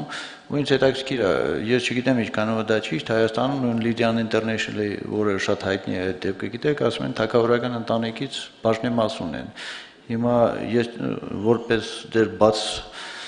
կամքի դրսևորում կարող եք ասել, ով եւ ինչքան բաժնեմասուն է։ Որտեղ այստեղ տարբեր թվեր են ասում, մենք գիտենք որ կա, բայց ով է չգիտենք։ Օրինակ ես չգիտեմ։ Գիտեք դուք։ Անկեղծ ասած կարծում եմ Լուիզը չի կարող պատասխանել այս հարցին, որովհետև իր կոմպետենցիայի շրջանակը չէ դա։ Իհարկե զբաղվում են այդ նախաձեռնությամբ բացահայտելու իրական սեփականատերերին, բայց այս լուրերի շրջանակներում տալ տեղեկատվություն կարծում եմ ճիշտ չի լինի, եթե Լավ, ձեզ եմ ուղղում, ով գիտի։ Ինձ չեք կարող ուղղել։ Մենք բացառությունից ենք խոսում, ով կասի Անգլիայից ով ինչքան ստե բաժնեմասուն է։ Չեն կարող ասել հստակ, որովհետև գործընթացը նոր ենք սկսում, եկեք անդրադառնանք հետո։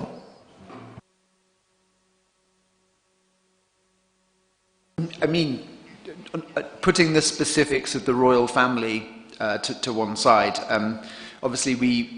we only know if people own above 25% shareholding of a company. We don't know the specific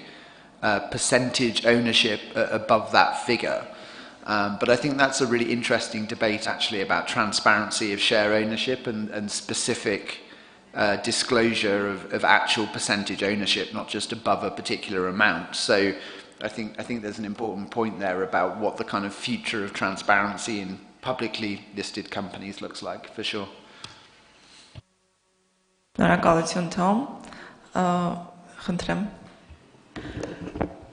Նաիրա Առաքելյան, Արմավիրի զարգացման կենտրոն հասարակական կազմակերպություն, նաև բաց կառավարման գործընկերության աշխատանքային խմբի անդամ։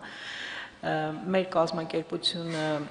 ուներ մի ծրագիր համաշխարհային բանկի աջակցությամբ, որ աջակցում էինք հանձնառությունների հավաքագրման, դրանց ընդհանուր հանձնառությունների իրականացման փուլում եւ այս հանձնառությունը, որ մենք ընդունեցինք, կարծես հենց սկզբնական փուլում քննարկումները գնում էր, որ ինքը ընդհանուր բիզնես ոլորտին է վերաբերում, բայց կարծես թե զարգացումները գնում են այնպես, որ ավելի շատ ուշադրություն ենք դարձնում հանքարդյունաբերություն, հիմա կողքից ոնց որ մի քիչ մեդիան ա կպնում, բայց ընդհանուր բիզնես ոլորտի հետ կապված ոնց որ մենք չենք ներառում, էլի ամբողջ բիզնես ոլորտը։ Իմ հարցը ինչի նման ուղղվածություն եւ արդյոք տեսնում ենք հետագա զարգացումը, որ նաեւ մյուս ոլորտներն էլ ընդգրկենք։ Խնդրեյանին արձագանքել։ Շնորհակալություն հարցի համար։ Իրականում, ինչպես նշվեց արդեն, հանքարդյունաբերողների ոլորտում մեծ ջանքեր են գործադրվել, որպեսզի ծրագիրը հանդիսանա առաջին հերթին պիլոտային, այսինքն նշեցի, որ այս պահին ռեգիստրը իրականում հավաքում է իրական շահառուների վերաբերյալ տվյալներ գրանցման պահին։ 2009-ից գործող հայտարարագրի ձև կամ մշակված կենտրոնական բանկի կողմից, այսինքն այս պահին բոլոր բիզնեսները որոշակի հայտարարագրում անում են, այդ համակարգը շատ անկատար է։ Այսինքն այս պահին ունենք հանքարդյունաբերեղների ոլորտում որոշակի համակարգ, որի մասնիկները մեր գործընկերների հետ փորձում ենք հասկանալ եւ դասավորել, որպեսզի համակարգը աշխատի։ Կան քննարկումներ երկու ճանապարհային հնարավոր քարտեզների հետ կապված, այսինքն առաջինը այն է, ինչը որ նաև արտացոլված է կառավարության ծրագրում, այսինքն վերցնել պիլոտային մեկ ոլորտ, որը հանքարդյունաբերությունն է, ավելացնել ոլորտներ եւ վերջում հասնել որոշակի համընդհանուր հայտարարման։ Երկրորդ հնարավոր ճանապարհային քարտեզը, որ կարող ենք ունենալ, դա ունենալ հանքարդյունաբերության ոլորտի որոշակի պիլոտային հայտարարումը եւ դրա փորձից կառուցել այն համակարգի վրա, որ ունի ռեգիստրը այսօր, բոլորի համար աշխատող համակարգի վրա, այսինքն տեսնել սա ոնց է աշխատում, թե տեխնիկապես, թե իրավաբանորեն, ինչ խնդիրներ կան, եւ այն արդեն համընդհանուր համակարգը, որ ունենք, զարգացնել այդ փոքր պիլոտային փորձի վրա։ Այս քննարկումները, թե որ ուղղությամբ ենք գնալու, դեռ շարունակվում են, բայց այո, դրանցից մեկը եւ նաեւ շատ հնարավոր է հենց միանգամից ընդհանուր համակարգին անցնելն է, բայց ինչպես նկատեցիք նաեւ քննարկվում է որոշակի այդ ոլորտային հնարավոր ավելացումների տարբերակը որպես ճանապարհային քարտեզ։ Շնորհակալություն, Լուսինեն եւս ունի արձագանք։ Նա սկզբում մի փոքր անդրադառնամ նախորդ հնչած հարցին, ինչ վերաբերում է իրական սեփականատերերի տվյալների փոփոխությանը եւ դրա պատմության պահպանմանը, այո, այդ հարցը նաեւ մենք քննարկել ենք եւ նոր ռեգիստրի հիմնական առանձնահատկություններից մեկն է լինելու է այն, որ բոլոր փոփոխությունները օրենքով սահմանված ժամկետում ներկայացնելուց հետո պահպանվելու են համակարգում եւ ոչ միայն պահպանվելու են, այլև հասանելի են լինելու բոլոր օգտագործողների համար։ Դա իհարկե վերաբերելու է այն պահից, երբ արդեն ընկերությունները պարտավորություն կունենան ներկայացնել իրենց իրական սեփականատերերի մասին տեղեկություններ։ And also, I have a couple of questions to our guests from Open Ownership. Firstly, it's about stock exchanges. Unfortunately, our society do not have enough capacity to understand stock exchanges currently. And what would be your recommendation to probably prepare some guidelines or have some trainings for civil society organizations or media to understand which data stock exchanges make available? And some experts says that the data are even more transparent than what beneficial ownership registers have. Yeah, probably we have an issue to explain it to society and to those who are interested in that. The second question is probably it's more technical and but I think it's crucial to understand how to approach this to have the quality data. The question is how we approach the names of persons and companies that are not in English. So we deal with multi-country environment, and they are not all English-speaking countries. And what is your recommendation to put this in this register? Because, yeah, as I mentioned, this technical, it's trivial, but it's very important to have interconnected data sets also with other countries. And another small question, just for your opinion. If we want too much data from the companies, what is your opinion? Do the burdensome declarations make the compliance more difficult? And also how much burden is for businesses and how much burden is for state agencies, because state agencies also should provide accuracy of the data and should provide also ensure that the data they present as a data of, about beneficial owners are reliable and are true. What is your opinion on that? Thank you. Thanks, Lucy. Great set of questions, and good to hear about the historical data being available too. So in terms of stock exchanges, I think this is, as was mentioned in the earlier question, I think this is really the next frontier for beneficial ownership information, because when we speak to people across civil society in particular who use beneficial ownership data, then they don't use it in isolation, they use it with stock exchange data too and other data sets. And because companies can be registered on any number of stock exchanges in any number of countries, then all of these have different access requirements, the languages are not going to be the same, and this creates significant barriers to people actually using the data. So I think there's definitely a need for the training that you mentioned. In terms of recommendations, there's a sort of a baseline that we recommend where a company's registered on an exchange. Then we recommend things like collecting not just the name of that exchange, but its stock ticker, the identification number, and that helps to some extent, but it's not enough. And I would like to think that this is an area that will see significant progress in best practice moving upwards over the next few years. So we'd be happy to work with you and with CSOs who are interested to see if we can support some work around that. Your next question about... Sorry, do you differentiate between stock exchanges? So which stock exchanges provide enough data and which stock exchanges are not that reliable? It's not something we've looked into, but it's something we are aware is an issue and that needs to be looked into. So it's possible that you could opt for, say, a defined list of if your company is registered on these predefined stock exchanges, then that's okay. You don't have to submit further beneficial ownership information. But in practice, that could be quite time-consuming to set up and may change over time. So it's probably not something that we would recommend. Does that clear that up? Yep. And on your question about approaching names of people and companies in different languages, this is an issue that is common to every beneficial ownership regime that we've worked with, precisely because of the transnational nature of many ownership chains. And the best advice that we have is to standardize when the process for how names are transferred between alphabets. So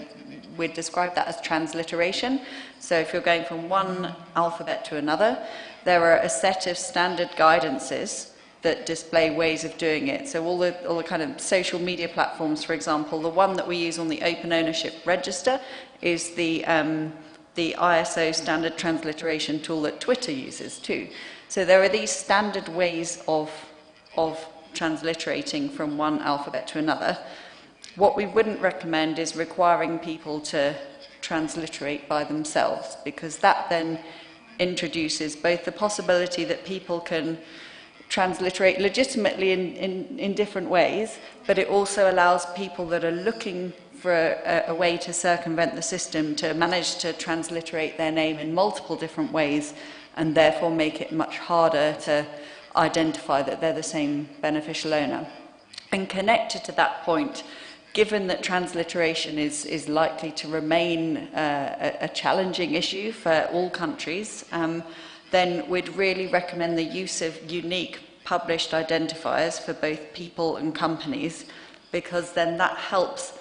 anyone who's using the data establish whether two people with the same or a similar name are in fact the same person. And those identifiers don't need to be, they don't need to be personal information like a taxpayer code. They could be an identifier that's created specifically for the purpose of joining together information about the same person who's a beneficial owner of multiple companies. But we've got quite a bit of guidance and development on that topic, so we're happy to share that with the team here. I think you also asked about the burden to business. I was a UK government civil servant up until about 5 months ago and worked on the beneficial ownership legislation in the UK. And I can remember very fondly the arguments we had around the burden to business and whether or not this would create a drag in the economy. It hasn't in the UK context. I think, as Louise mentioned, on average there are 1.13 beneficial owners for companies in the UK. So for most businesses who have a perhaps low turnover and low number of staff, there are really very few beneficial owners. It just isn't a problem. I think if you have a company, I used to run a company, if I didn't know who my beneficial owners were, that would be quite weird in lots of different ways. And I think it sort of doesn't really stack up as an argument, and it certainly isn't proven by the data. I think the UK context is perhaps not the best comparison, given that there's so little verification that happens. So to submit to the UK register is just filling out a very simple form, which you then send to the government. But because there's no verification, the burden remains very low. If we were to, for example, to compare that to Slovakia, where their register just covers those companies winning and bidding on public procurement contracts worth over a certain amount, the burden is much higher. But you have to hire a notary or other registered person to do that registration for you, who also assumes a legal responsibility for that to be correct. So there isn't a higher cost attached to that. So I think as we discuss this, it's really worth thinking about the kind of trade-offs that exist between these different systems. But I simply don't accept that there is a huge burden to most businesses from declaring their beneficial ownership. It just simply won't be that complicated. Շնորհակալություն, հերթով, պարոն Շանազարյան, խնդրեմ։ Շնորհակալություն, ես ուղղակի մի նկատառում կուզեի անել, Սերգեյ Շանազարյան, ֆինանսների նախարարությունում եմ ներկայացնում։ Պետական գնումների համակարգում մենք 18 թվականից ներդրել ենք իրական սեփականատերերի տվյալների հրապարակման պայման, ու ավելին դա ավտոմատացված է այդ հրապարակման process-ը իրականացվում, բայց ես այս վերջի մոտ 1.5 տարի, 2 տարի, որ համակարգը ներդրվել է, մենք չունենք հլվոր դեպք, երբ որ հետաքննվել եւ որոշակի սիգնալներ ստացել ենք, որ կան այդտեղ ասենք ոչ հավաստի տեղեկություններ, ավելին օրենսդրությունը նենց է կառուցված, որ թե պայմանագրի կատարման փուլում կբացահայտվի որևէ տվյալի սխալ ներկայացված լինելու պայման, ապա մենք պայմանագիրը ուղղակի միակողմանորեն լուծում ենք եւ դրան հետեւում է որոշակի պատասխանատվության միջոցներ։ Այսինքն գործիքակազմը ոնց որ թե գնումներում հաստատ մենք ունենք դա ու աշխատում է, կարակ ինքներդ համոզվեք, մենք ունենք Armebs-ի հասցեով կայք, որտեղ որ բոլոր հայտերը, այդ թվում նաեւ բոլոր այդ մասնակիցների իրական սեփականատերերի վերաբերյալ տվյալները, այդ թվում նաեւ ID քարտի տվյալները հրապարակվում են ու դա ավտոմատ է արվում։ Դեպաբար դրա համար իսկ խնդրեմ մեր արտադրության նախարարության գործընկերներին փող համագործակցել այս մասով, որտեղ մենք հիմա սկսում ենք նոր ծրագրային ապահովման մշակման process, նոր էլեկտրոնային գնումների համակարգի եւ կարծում եմ ստեղ բազաների փոխգործելիության այս խնդիրը անպայման պետք է ապահովել, որպեսզի կարողանանք դա նաև ավտոմատացված եղանակով իրականացնել։ Իհարկե մենք չենք կարալու լուծենք ոչ ռեզիդենտների մասնակցության հետ կապված խնդիրը, որովհետև չնայած մենք շատ չունենք մասնակիցներ դրսից, բայց ամեն դեպքում հնարավոր է, որ իրան շատ սեղմենք եւ այդ ստեղի ռեզիդենտ մասնակիցների սեփականատերերը կարող է սկսեն դառնալ նենց ֆիզիկական անձինք, որոնք Հայաստանի քաղաքացի չեն։ Այսինքն պետք է այստեղ մտածել նենց մի գործիքակազմ, որ փորձենք նաեւ մասնակցությունը սահմանափակել, այսինքն չգցենք էլի գրավչության աշճանը։ Շնորհակալություն։ Նաև հավելելով, իրականում իրական սեփականատերերի տվյալների հավաքումը ինքը նախ մի ինստիտուտի, մի մարմնի գործ չի, այսինքն այն առումով, որ չկա մի մարմին, ինչքան մենք քննարկումների մասնակցում ենք, ինչքան փորձում ենք գտնել հնարավորինս կենտրոնացված ինչ-որ մի տեղ հավաքելու հնարավորություն, ռեգիստրը ամենամոտն է, ճիշտ է, բայց միևնույնն է, կան դեպքեր, որ ընկերությունները չեն հասնելու ռեգիստր։ Օրինակ, գնումների դեպքում, եթե օտարերկրյա ընկերություն է, որը մասնակցում է գնման, ինքը ռեգիստրով կարա չանցնի, այսինքն գործի ուղղակիորեն առանց Հայաստանում գրանցված մասնաճյուղ ունենալու կամ գրանցված դուստր ունենալու։ Միևնույն ժամանակ նաև որտեղ արտահայտվում են տարբեր մարմինների մասնակցության դերը, օրինակ ընկերությունները, որոնք օտարերկրյա ընկերություններ են, չեն գրանցվում Հայաստանում, այսինքն ռեգիստր չեն մոտենում, միևնույն ժամանակ իրականացնում են որոշակի գործունեություն, առնվազն ենթադրվում է, որ պետք է Երևան հարկայինի բազաներում։ Այդտեղ արդեն գալիս է արդյոք հարկային նկար այդ տեղեկատվությունը հավաքի, երբ որ արդեն որպես հարկ վճարող այդ ընկերությունը հանդես գալիս Հայաստանում, չնայած որ չունենալով Հայաստանում գրանցված որոշակի իրավաբանական անձ։ Այսինքն, այս խնդիրը բավականին համակողմանիորեն է պետք մոտենալ, որպեսզի հասկանանք այն բոլոր բացերը, այն բոլոր հնարավոր դեպքերը, երբ որ ընկերությունը օրինակ չի ունենա բանկային հաշիվ, այսինքն չի մոտենա բանկում չեն ստուգի իրական սեփականատերերին, չի ունենա գրանցված ընկերություն, այսինքն ռեգիստրը հնարավորություն չի ունենա դա ստուգելու, այսինքն այդ չարաշահումները խուսափելու համար պետք է բոլոր պետական մարմինների, բոլոր հնարավոր պետական մարմինների մասնակցությունը ու ընդհանուր համատեղ աշխատանքը, որպեսզի իրոք այդ հակակոռուպցիոն մեր նպատակներին հասնենք համակողմանիորեն փակելով այս հարցերը։ Ալություն, մեկ րոպե, դուք չեք ուզում խոսել։ Ես այդ հարցներ էլ ես արդեն հնչեցվեց, որ համագործակցությունը լինելու է գնալու էր դրան էլի պատասխանը երևի։ Իրականում մենք երբ քննարկում էինք ԲԿԳ գործողությունների ծրագիրը, այդ շրջանում հիշում եք պարոն Շահնազարյան, հենց գնումների մասն էլ էինք քննարկում որպես պիլոտ ներդնել ռեգիստրի միջոցով EITI-ի հետ եւ հավաքագրել այդ տվյալները, բայց այնտեղ շատ հետաքրքիր սպეციფիկա մենք գտանք, որ Հայաստանը հանդիսանում է Եվրասիական տնտեսական միության անդամ եւ ինչպես կլինի կազմակերպության բացահայտումը, որը չի հանդիսանում Հայաստանում գրանցված կազմակերպություն, բայց միևնույն ժամանակ Եվրասիական տնտեսական միության կազմակերպություն է։ Խնդիրները իրականում շատ են եւ պետք է այստեղ շատ զգույշ լինել յուրաքանչյուր ոլորտին դիմելու համար։ Իրականում ոլորտներն էլ որպես այդպեսին սահմանված չեն։ Պետք է պարզապես հասկանալ առաջնահերթ որ գործընթացներն են համարվում առաջնահերթ եւ վայելում հանրային պահանջ։ Կարծում եմ, որ առաջի քայլը ոնց որ թե գնումների համակարգով արվել է, ոնց որ թե մեր երկրում առաջի սիստեման է, չէ՞, որտեղ իրական սեփականատերերի այդ տվյալների հրապարակման պայման կա օրենսդրորեն ամրագրված, ոնց որ թե ուրիշ հələ ոչ ունենք, ու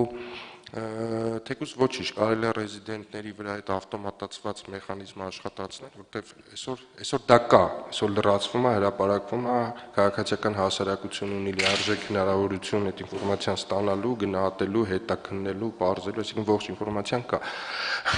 Բայց լավ կլինի մենք դա փորձենք բերենք մի մակարդակի վրա, որպեսզի ուղղակի համակարգերը թույլ չտան, որպեսզի առանց դրանց ոչ ճիշտ տեղեկատվության ներկայացման իրանք հնարավորություն ունենան օրինակ մասնակցել ընթացքին։ Մեր նպատակը սա պետք է լինի, ու հիմա շատ լավ առիթ է կարծում եմ, եթե ծրագիրը մշակման փուլում ամենք եւս նոր սկսում ենք այս նոր ծրագրային ապահովում, այդ գեներացիաները կարծում եմ փոխգործելիության մեջ խնդիր չի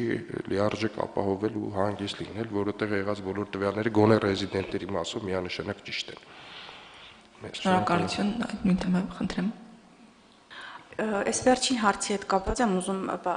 արձագանքեմ։ Իհարկե Եվրասիական տնտեսական համագործակցության մասով չեմ կարող ասել, որովհետև չեմ տիրապետում պահանջներին ու իրավական դաշտին, բայց պետք է բացառել այնպիսի դեպքերը, որ որևէ ընկերություն գրանցված լինի ինչ-որ միտեղ եւ այն գրանցված չլինի պետրեգիստրում։ Այսինքն միգուցե պետքա պահանջ դրվի, ենթադրենք, որ գնումների ոչ միայն հաղթողների տվյալները հրապարակվեն, բայց գնումներին առհասարակ մասնակցեն միայն այն ընկերությունները, որոնք որ պետական գրանցում ունեն եւ գրանցված են Հայաստանի պետրեգիստրում։ Այսինքն ռեգիստրը ինքը պետքա լինի ոչ թե կողքից ինչ-որ մի համակարգ ամենածավալունը, որ կա մյուսների մեջ եւ փոխգործակցի, բայց ինքը պետք է պարունակի ամբողջական տվյալներ, այլապես իր իմաստը կորում է եւ այնտեղ մենք կունենանք բավականին խառնաշփոթ ինչ որ իրավիճակ, երբ որ մի ընկերությունների մի խումբ լինի գնումների համակարգում, մեկ այլ միգուցե ավելի մեծ խումբ լինի պետրեգիստրի համակարգում, այդ ամբողջը պետք է ի վերջո լինի եւ հասանելի լինի պետրեգիստրի համակարգում։ Դրա համար պետք է ստեղծվեն համապատասխան իրավական մեխանիզմները, որպեսզի նման իրավիճակները պարզապես բացառեն։ Մի հարց ֆինանսների նախարարության ներկայացուցիչին, իսկ դուք ինչ եք հասկանում սեփականատեր կամ իրական սեփականատեր ասելով, որն է ձեր սահմանումը, ինչ տվյալներ են ներկայացվում։ Օրենքով գնումների մասին օրենքով նախատեսված է այդ հասկացությունը, դուք կարող եք նայել դա, իսկ տվյալների ներկայացումը կոնկրետ ֆիզիկական անձանց տվյալներն է իրանց ID քարտերի վերաբերյալ։ Սա ինչու՞ էր կայանում։ Ես կարծում եմ, որ գնումների օրենքով ներկայացված իրական սեփականատերերի սահմանումը բավականին նեղ է համեմատած այն տվյալների, որ մենք ենք պահանջելու որպես իրական սեփականատեր։ Պատրաստ ենք քննարկելու, ոչ մի խնդիր չունենք, այսինքն եթե պետքա դա ընդլայնել այդ շրջանակը, ես էլ եմ համաձայն, որ հնարավոր է որ նեղա, մենք վերցրել ենք 10 եւ ավել տոկոսը, բայց կարելի է վերցնել նաեւ այդ 10 եւ ավել տոկոս բաժնետերերի հետ փող կապակցված անձանց շրջանակը եւս, ես եթե ճիշտ հասկացա, դուք դա նկատի ունեիք։ Այո, բայց պետք է մի բան երևի ֆիքսենք, որ մենք միջև վերջ չենք կարալու գնանք եւ դա պարզենք։ Այսինքն կարանք անդադ շրջանակը մեծացնենք, բայց մենք վերջին չենք կարա հասնենք իմ հասկանալով, որտեվ եթե գնացինք ընկանք ոչ ռեզիդենտի դաշտ, սա ուղղակի, այսինքն այս շրջանակը այդ միությունները, որ ստեղծված է բաց սեփականատերերի եւ այլն, կարծում եմ պետք է ստեղ այդ գաղափարները նաեւ սկսել զարգացնել, որպեսզի եթե անհրաժեշտություն լինի ճշտելու, ստուգելու, ապա գոնե ունենանք այդ հնարավորությունը ստուգելու, հակառակ դեպքում կդառնա ինքնանպատակ ինստիտուտ ենք ներդնում, բայց չենք կարող մինչև վերջ հասնել։ Ինչ վերաբերում է շրջանակը ընդլայնելու, մենք հիմա այս դեկտեմբերին կսկսենք նոր օրենքում որոշակի փոփոխություններ կատարելու նախագծի փաթեթի մշակման աշխատանքներ եւ կքննարկվի, եթե պետք է շրջանակը մեծացնել, մենք խնդիր չենք տեսնում էլի այդ մասով։ Կալություն։ Եթե քննարկման շրջանակներում եք խնդրեմ։ Հարցը քննարկման շրջանակում չէր, որ պայման եք դնում։ Ես հիմա մենք խոսում ենք բաց կառավարման գործընթացից, բայց ես անկյունորեն զարմացած եմ, որ ինչ հարց եղավ, պաստորեն բաց ոչ մի բան չասվեց։ Հիմա ինձ համար զարմանալի է, պաստորեն դերասացի ստացվում է, որ Հայաստան կարող է ինվեստոր մտնի, հոշոտի Հայաստանը գնա, ոչ մեկ ոչ մի տեղ ոչ ռեեստր, ոչ գրանցված լինի, ոչ էլ բան։ Ու մինչև այսօր մենք քննարկում ենք բաց կառավարում ու կարծես թե չգիտես ով է գալիս, ինչ անում, ինչով է զբաղված։ Այդպես ոնց կարող է լինի։ Կառավարությունը բաց չի մտածում դրա մասին, ունենք EIT ստանդարտը, Լուսինե ջան, 3 տարի մարդիկ ինչ որ բան էին անում, հիմա էլ պետք է 3 տարի անեն։ Միթե այդ հարցը չի կարելի հիմա քննարկել, առաջ տանել ու մարդիկ ինվեստորը գա Հայաստան, պարզապես միտեղ ռեեստր լինի, իմանան ով է եկել, ինչի է եկել, լավ են անում, գալիս են ներդրում են անում, բայց գոնե չիմանաս այդ մարդը ինչ է ստեղ անում։ Ոնց կարա տենց լինի։ Եթե ճիշտ հասկացա, հենց մենք այդ գործով ենք զբաղված եւ նոր թույլտվությունների համար դիմող ընկերությունները պետք է նախորոք ներկայացնեն իրական սեփականատերերի մասին հայտարարագրեր, նոր արդեն ներկայացնեն հանքարդյունաբերության թույլտվության մասին իրենց հայտը։ Այնպես որ հենց գործընթացը դրան վերաբերում։ Խնդրեմ։ Շնորհակալություն։ Մի քանի հարցեր քննարկվեցին, որոնք ուզում եք սպասենք թարգմանությունը կարգավորվի նոր։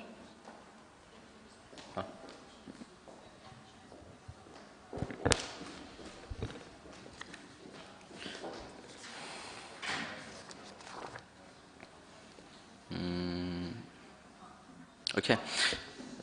Տեսեք, գործող ընդունված օրենքի համաձայն, որ ապրիլի ամսին ընդունված, սահմանված է ուղղակիորեն, որ իրական սեփականատերերի բացահայտման պահանջը չի տարածվում արժեթղթերի շուկայի մասին օրենքի համաձայն հաշվետու թողարկող հանդիսացող իրավաբանական անձանց վրա։ Իսկ այն իրավաբանական անձինք, որոնք արժեթղթերի շուկայի մասին օրենքի համաձայն հանդիսանում են հաշվետու թողարկող, ենթադրվում է դա ցուցակված ընկերությունների մասն է, չէ՞, ֆոնդային բորսաներում ցուցակված ընկերությունների։ Նրանց վրա չի տարածվում իրական սեփականատերերի բացահայտման պահանջը։ Որքանով ես եմ տեղյակ, Հայաստանի մետաղական հանքարդյունաբերությունում կա միայն մեկ ընկերություն, որը Տորոնտոյի ֆոնդային բորսայում է գրանցված, Լիդիան Արմենիա ընկերությունն է։ Հիմա հետեւյալն եմ ուզում հասկանալ, արդյոք քննարկեցինք արդեն Լուիզը ներկայացրեց, որ խնդրահարույց է տարբեր բորսաներից, անգամ մեկ բորսայից հավաքագրել իրական սեփականատերերի վերաբերյալ տվյալները, ստացվում է, որ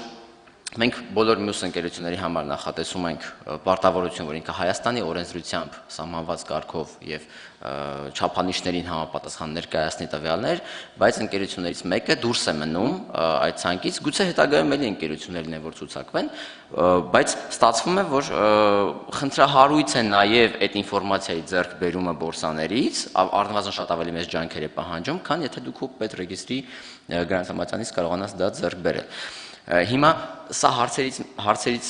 մի մասն է, то есть այս հարցի մի բաղադրիչն է։ Մյուս բաղադրիչն այն է, որ արդյոք այդ ինֆորմացիան, որը ներկայացված է ֆոնդային բորսայում, ամբողջությամբ ծածկում է իրական սեփականատերերի վերաբերյալ պահանջվող ինֆորմացիան։ Իսկ մենք կարող ենք ֆոնդային բորսայից ձեռք բերել նույն այն ինֆորմացիան, որը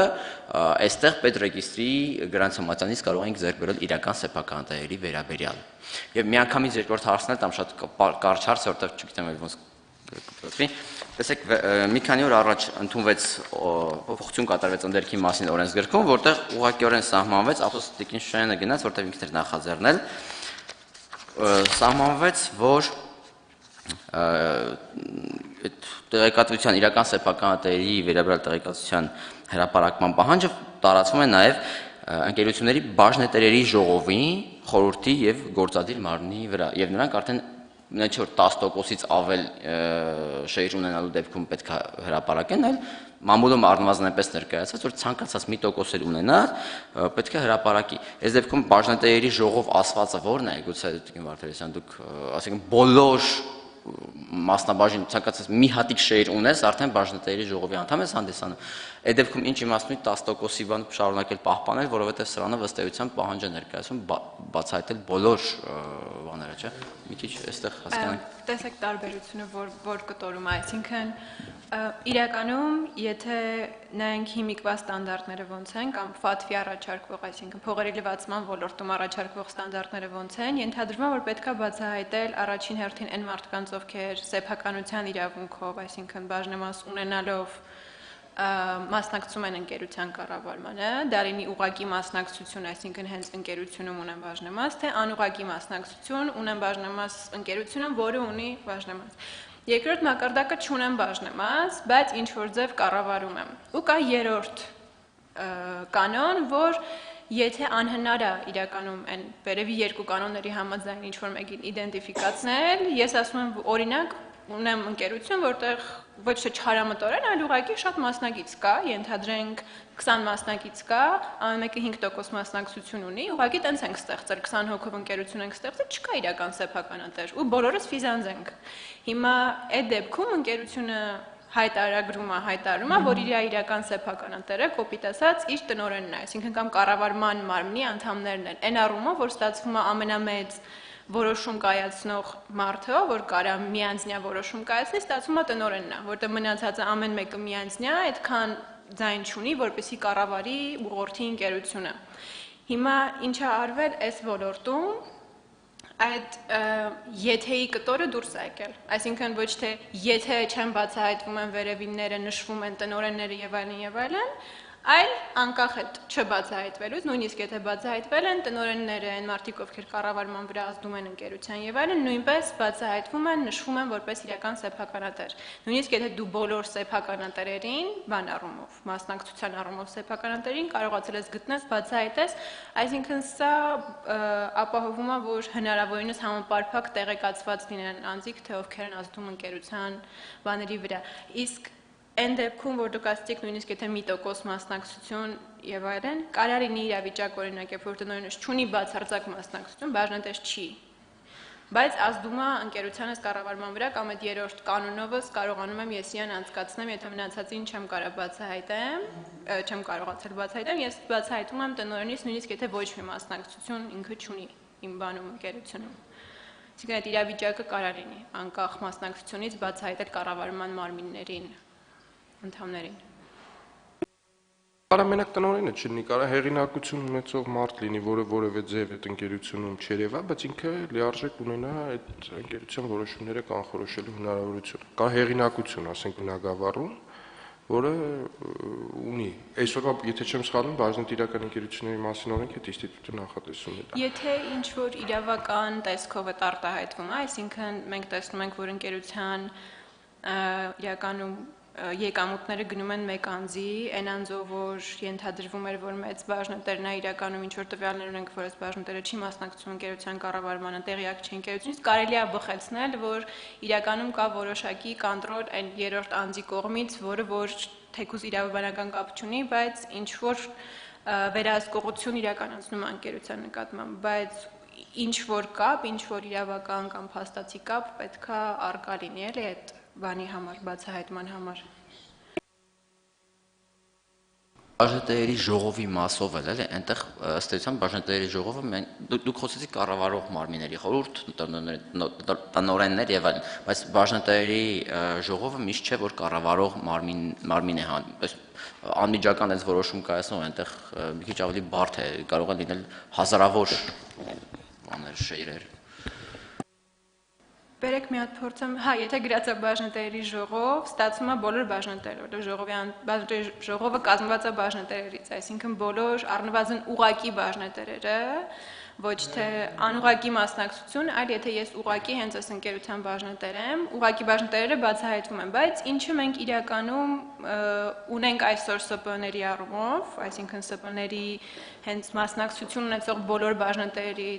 մասնակիցների տվյալները ռեգիստրում հասանելի են բոլոր անձանց, այսինքն կարելի է մոտենալ վերցնել տեղեկանք ռեգիստրից եւ հասկանալ ՍՊ-ի բաժնետերը ովքեր են,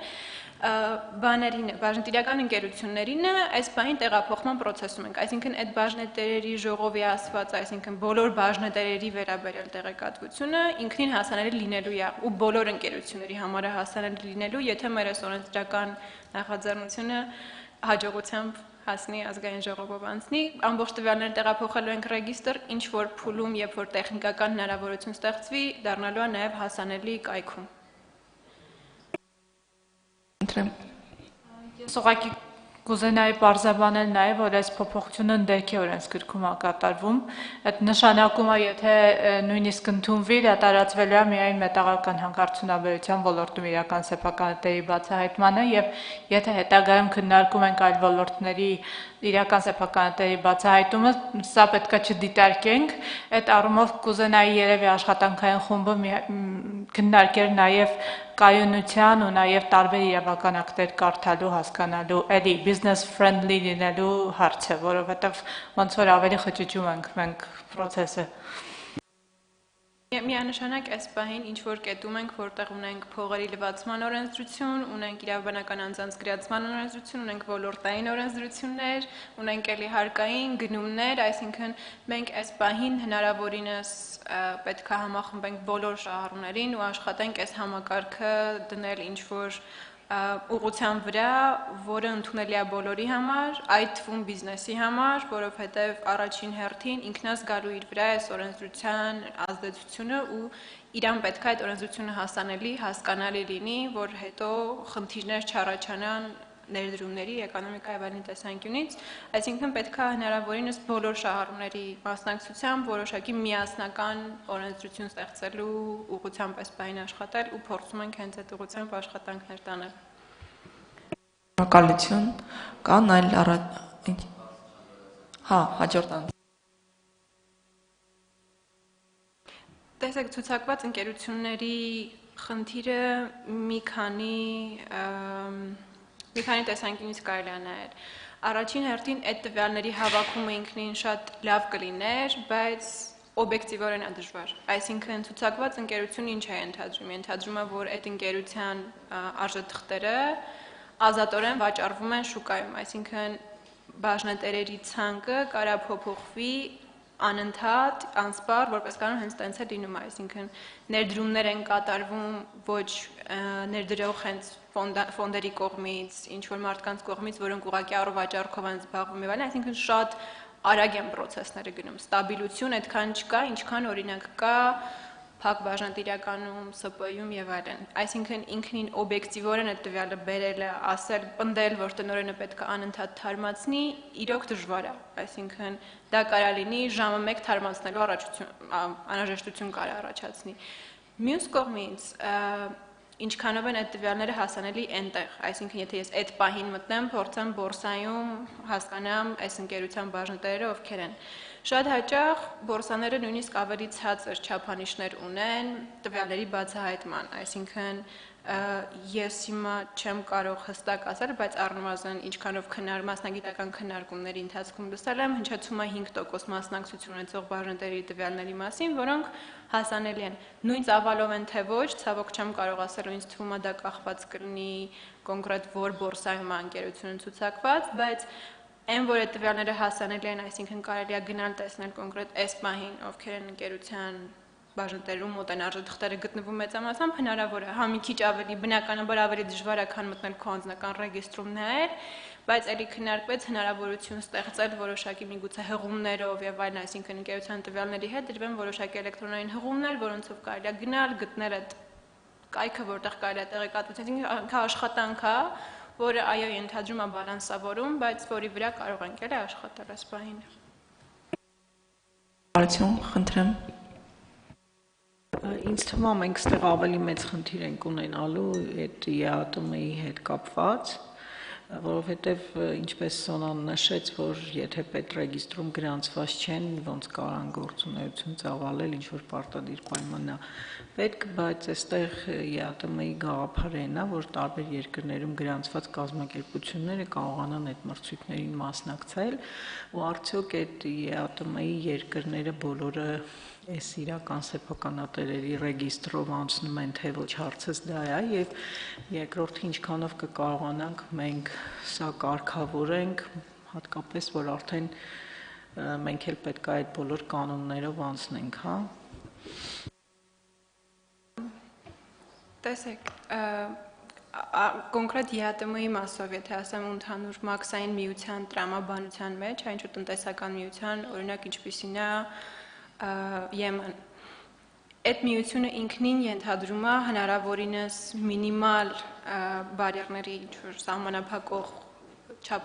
պահանջների ստեղծում կապիտալի, անձանց, բիզնեսի տեղափոխման աշխատելու համար, այսինքն այնքանով ինչքանով ազատ է Եվրոպայի քաղաքացին գնալ ուրիշ Եվրոպայի քաղաք երկիր ինչ որ աշխատանք ծավալել, ինչքանով են տեղի ընկերությունը ազատ է ապրանքներ վաճառել մեկ այլ պետության տարածքում առանց որոշակի ֆորմալ բաներով անցնելու, դա հենց այդ ազատ տնտեսական տեղաշարժն է ենթադրում։ Այո, դա նաև ենթադրում է նույն չափանիշների ենթարկվել։ Հենց այդ պատճառով, եթե նայենք հիմա օրինակ Եվրոմիության մակարդակով կա դիրեկտիվա, որի մասին խոսվեց, իրական սեփականատերերի մասով, այսինքն ենթադրվում է, որ Եվրոպայում դա միասնական Եվրոմիության մակարդակի օրենսդրությամբ կարգավորում որոշակի ունի, ինչը էլի թեթևացնելու է այդ ընկերությունները մեկը մյուսի մի պետության տարածքից մյուսի տարածքում գործունեության ծավալելը, որովհետև ենթադրում է սաղս նույն ինչ որ կանոններով են խաղում շուկայում։ Հնարավոր է, որ ԵԱՏՄ մակարդակում ինչ որ պահի հասնենք նրան, որ այս հարցը բարձրանա, չեմ կարող ասեմ, որ հիմա գիտեմ, որ խոսակցություններ կա, բայց ենթադրում եմ, եթե ԵՄ մակարդակով այսպիսի կարգավորում կա, կարելի է քննարկել նաև այս միության մակարդակով ինչ որ այս հարցին անդրադառնալու հնարավորությունը ինչ որ պահի ապագայում, բայց այս պահին չէ, ցավոք այս հարցը միության մակարդակով կարգավորած չի։ Միևնույն ժամանակ ինչա ենթադրում այլ ընկերությունների կողմից բիզնես ծավալելը Հայաստանում, այսինքն այդ օտարերկրյա անձանց շարժը եւ կապիտալի, բիզնեսի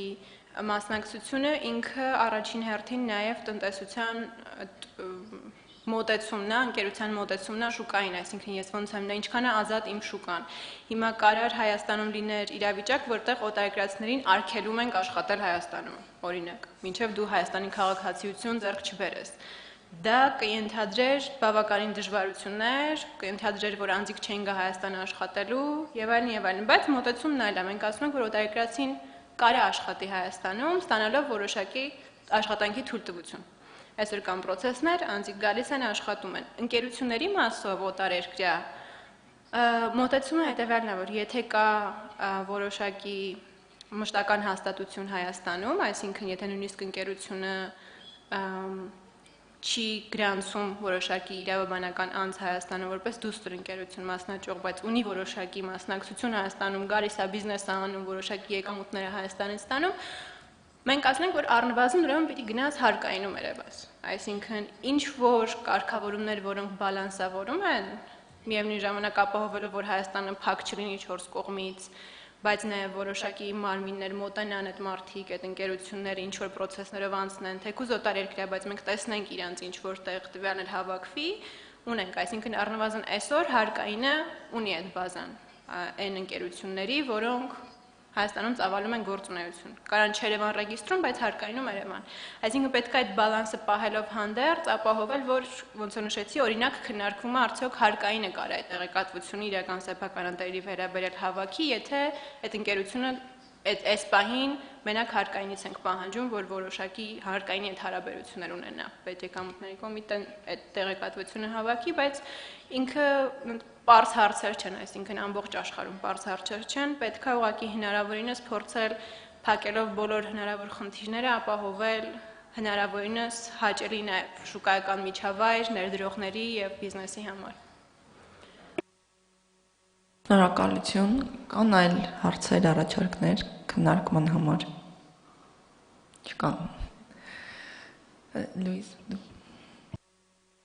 Yes, so just it's been really interesting to hear, thank you, from all of you about both the demand for more and particular kinds of information and also the cross-agency collaboration and the need to look at connecting these up. So thanks very much for that. I just wanted to share a few thoughts that arose from all these points. And during some of the questions, it struck me that a lot of this seems to depend on having a clear and comprehensive definition of beneficial ownership that includes all of the key ways in which ownership or control can be exercised. And then for users of that public beneficial ownership data to understand what that definition means and who it includes and then who might fall outside of it, for example, if they own less than a threshold amount of shares. And I really wanted to support the point that I think you raised, Annie, on the legislation being comprehensible in order for it to be implementable by businesses and the government. And I think there's likely to be value in looking at harmonising the definitions of beneficial ownership in operation, but also being clear on the different purposes of the central public register and the procurement-specific system. And I also wanted to mention that structured data can make it a lot simpler to link those systems rather than thinking of having to create one central all-encompassing system. Actually, these systems may be doing, they're doing slightly different things, they serve different purposes, and if they both publish structured beneficial ownership data according to the same data standard, then it becomes much simpler to link the information in them. And then finally, I think there was a point made about what information to collect if there are no beneficial owners according to the definition that's in place, and the suggestion to collect information on senior officials and managers. And we'd in general really support this, but just with the caveat that it's important to differentiate that in the published data so that people who are using the data can understand, is that person a beneficial owner according to the local definition, or are they a senior manager? And again, the beneficial ownership data standard has fields where those can be indicated. And I think all of this sort of then boils down to when you have a system up and running and publishing data, it's great to see the demand from the civil society actors here to use that data, and then we'd love to get involved in some sort of training and capacity building to make sure that users of the data are really aware to make the most of it. Tom? Just to add to your point, Louise, on what to collect if there are no beneficial owners according to the definition, how that should be shown in the data. That issue is really clear when you begin to compare registers from different countries, and particularly where there's a company registered in both,